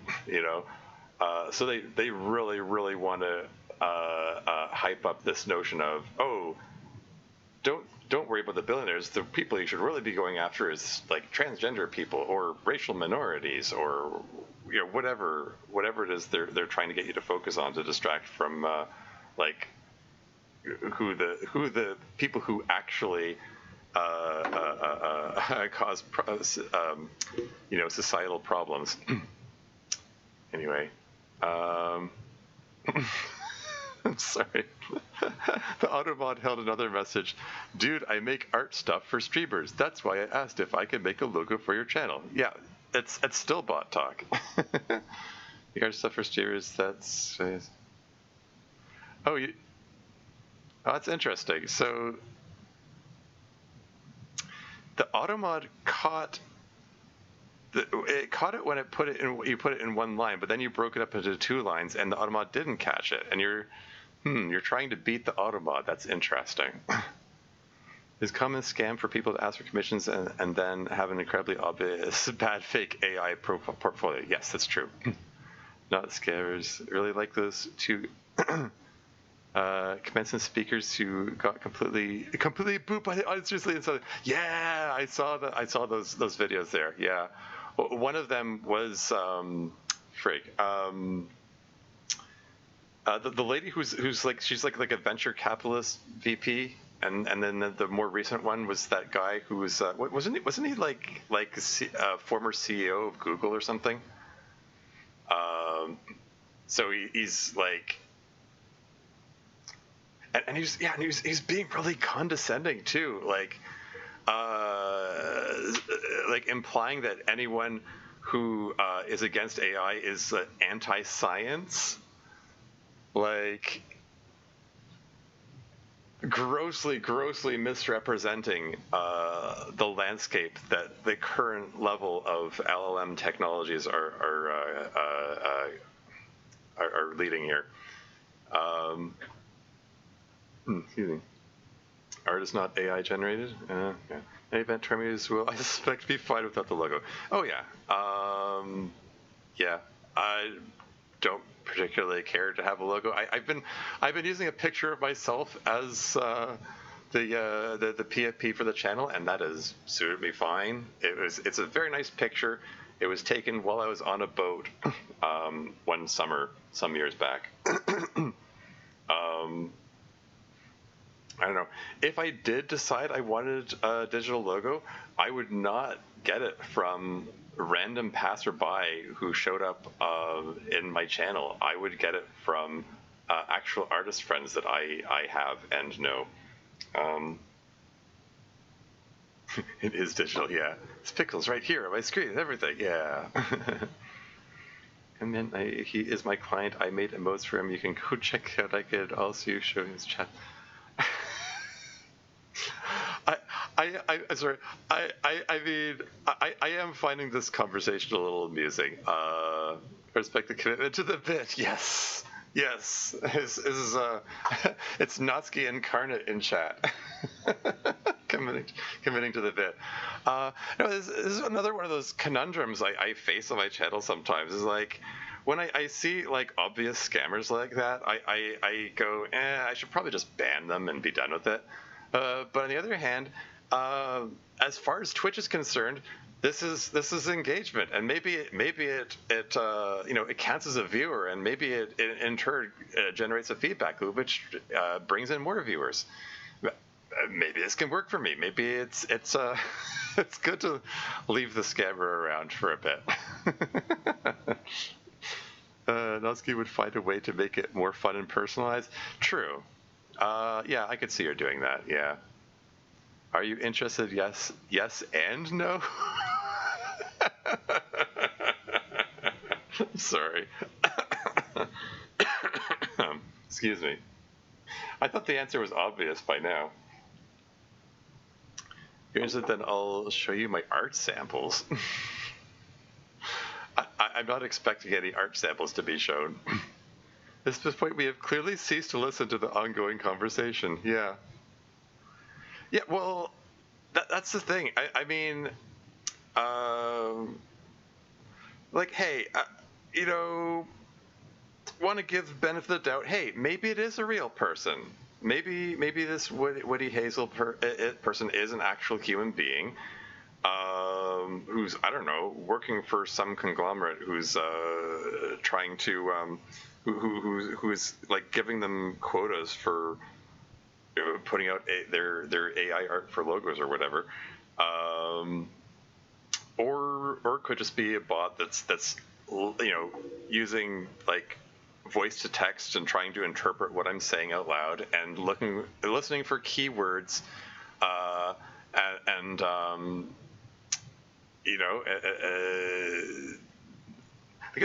like those bots, like those AI bots are they're kind of scarily sophisticated these days. As much as it's easy to make fun of them for the ridiculous mistakes they make, they're getting pretty good at like listening to a voice speaking and interpreting the words correctly. Probably a real person working a script. Could be. Script is so horribly common, though. Yes, that's true. Yeah. Tell me if you want me to make it for you or not. There's no rush. You already said. I did already say. Yeah. Anyway. Yeah. I was sorry. I was going somewhere. There was another thing I wanted to say. I'm trying to recall. I lost my train of thought. Yeah, I was talking. What was it? I was talking about the. Oh yeah. I remember. No, the whole culture war versus class war thing is what I was trying to get at.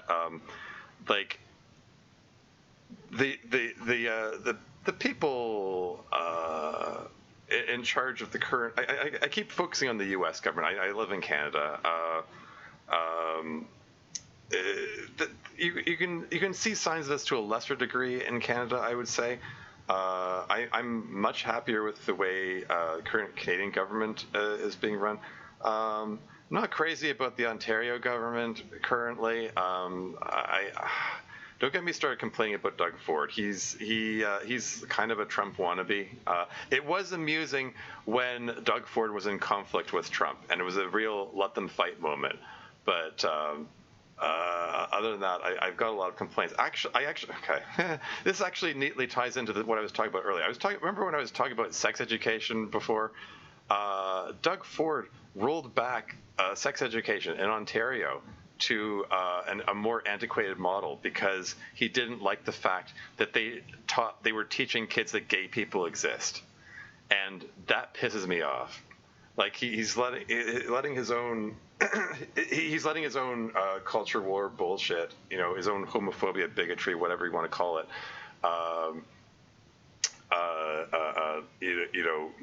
get in the way of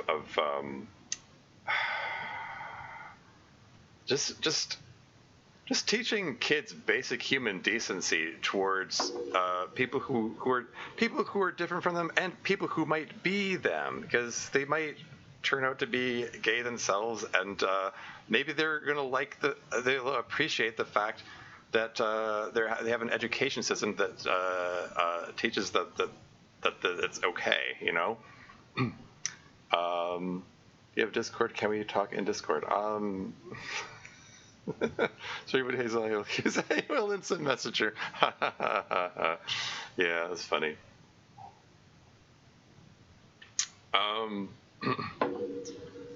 I don't have any particular interest in letting you follow me to Discord. Anyway, what was I saying? Yeah, no, but the new sex ed curriculum in Ontario, like in addition to teaching about LGBT issues, it also taught kids about cybersecurity and and cyberbullying and not letting yourself get picked up by random strangers on the internet, like not going to meet people from the internet, etc. That sort of thing. And teaching about consent. That was a part of it too. Like there's a whole like curriculum laid out, which would have taught like a very we could have raised a generation of very progressive kids, and who what am I trying to say?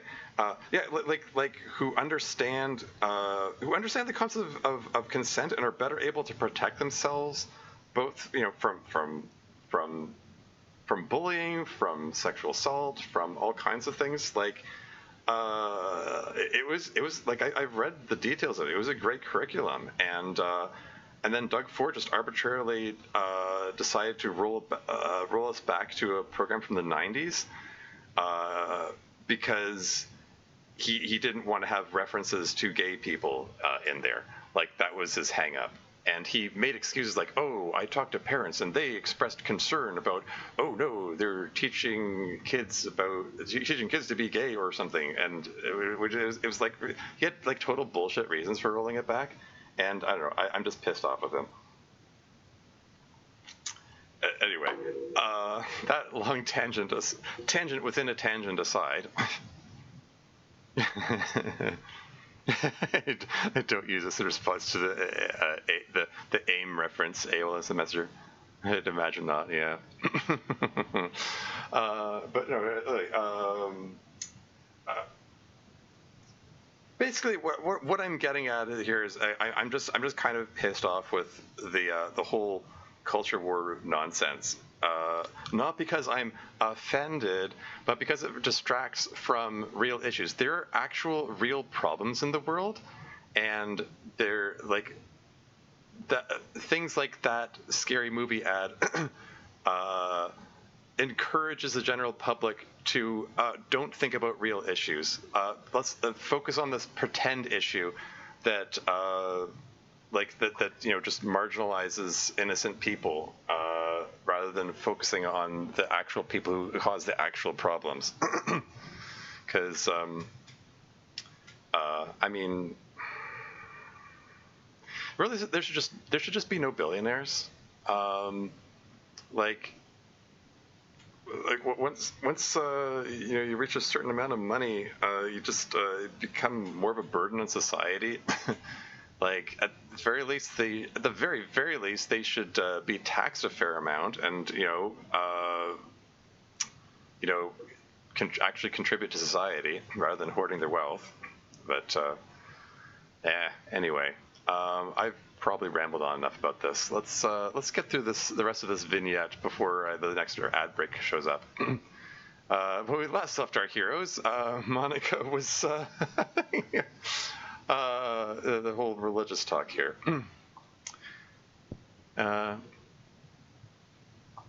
Which, with Monica's machinations, it would not surprise me in the slightest if she actually knew ahead of time that the Miko is the sort of person who asks people about their wishes, and she came here specifically because she wanted to be asked about it, so that she could get into a theological discussion and just stick them with a gotcha moment. Yeah. Oh, right, club meetings. Forgot all about it with the commission scam, the billionaires, exactly. Anyway, yeah, true, same. Moving on. Beings with unthinkable power over the fabric of reality, shouldn't they be able to? You don't believe in the gods, do you? Yeah, Miko saw through her. No, I don't. What good can they do if you don't think they exist? I don't know. I don't really know why I came here. Do you, though? I think I do. Even if you don't believe in them, the gods still exist. They can still guide you. They don't directly intervene the way you want them to, but if you work for yourself, you can M-dash. I do the work for myself. I have a lot of power over the world myself in a way. What I'm asking for is impossible. It can't be done no matter what work I do for myself. Nor is it anything the gods, if they were real, could do either. That I came here is proof of my own foolishness, not of any grand design. Don't say that. I'm glad you came here just for my own sake. Something must be very wrong for you to come here even if you don't believe. Yes, something is very wrong. Is someone you know dying? No, it's nothing like... ... Actually, now that I think of it, yes, it is that. Everyone I know is dying. Every last one. And I'm dying, and you're dying. We're all dying. Constantly. We are temporary beauty, being wasted senselessly like great art decomposing slowly in a landfill. And there are no gods that can save us. Even if this world were meaningfully real, which it isn't, and I don't even want to get into that with you, but even if it were, no one is coming to save us. No one can save us. No one. And even godly power in the hands of a mortal can do nothing about it. Believe me on that. Yeesh. It's all broken, or going to break. That I came here is just an act of pure primate desperation. Howling to the empty sky, that's all I'm really doing. Howling at nothing at all. ... Why would she be sent here? What can I do about that? Guess she's right, and there's nothing any of us can do. Wish it wasn't like that. Wonder why it is like that. What a strange girl. Can't do anything for her problem after all. ... But I guess I can pray that she can live without such suffering. And that's the end of Temple Visitor. Okay, I think this is a good note to end the stream on. And of course, you know, Monica acting as Crazy Kaylee's self-insert. These are quandaries that Crazy Kaylee deals with. I'm sorry, so sorry to struggle with that. Yeah, I don't know what to say on that subject that I haven't said already. I don't know. There's probably a lot that I can say. I don't know. Isn't really any reassurance I could offer. I do. Not sure struggle is the right word. Well, in a very gold one, you say? In the snare of the Wowler? Oh, wow. Oh, the deep club meeting server lore. Oh, that's going to be interesting. Okay, I'll have to talk about that next week, I suppose. Yeah, not just struggle. Yeah, struggle probably isn't the right word. Shoot. Ad break is in 1 minute and 27 seconds. I need to get this raid going before then. I'm gonna raid. I think I'm gonna raid Brandon Glovich, who is currently playing Tamagotchi. Like that game, which seems surprisingly popular lately, where you can just ridiculous amount of customizability, and it's like Sims. You're creating characters, and they interact with each other and form relationships and stuff. It's cute. It's a cute little cozy game. We'll give him a raid. Brandon Glovich is cool. But yeah, I don't know. Closing thoughts. What can I say on this? I've got 40 seconds. Yeah, I'm gonna continue this next week. In the meantime, we'll play some more Silk Song probably. Also gonna try to come up with ideas for the Pride Month thing. I don't know. I'll have to come up with something. Yeah, the whole death stuff. Hey, maybe that's something to talk about next week. I don't know. I got nothing. That's all for now. Until next time.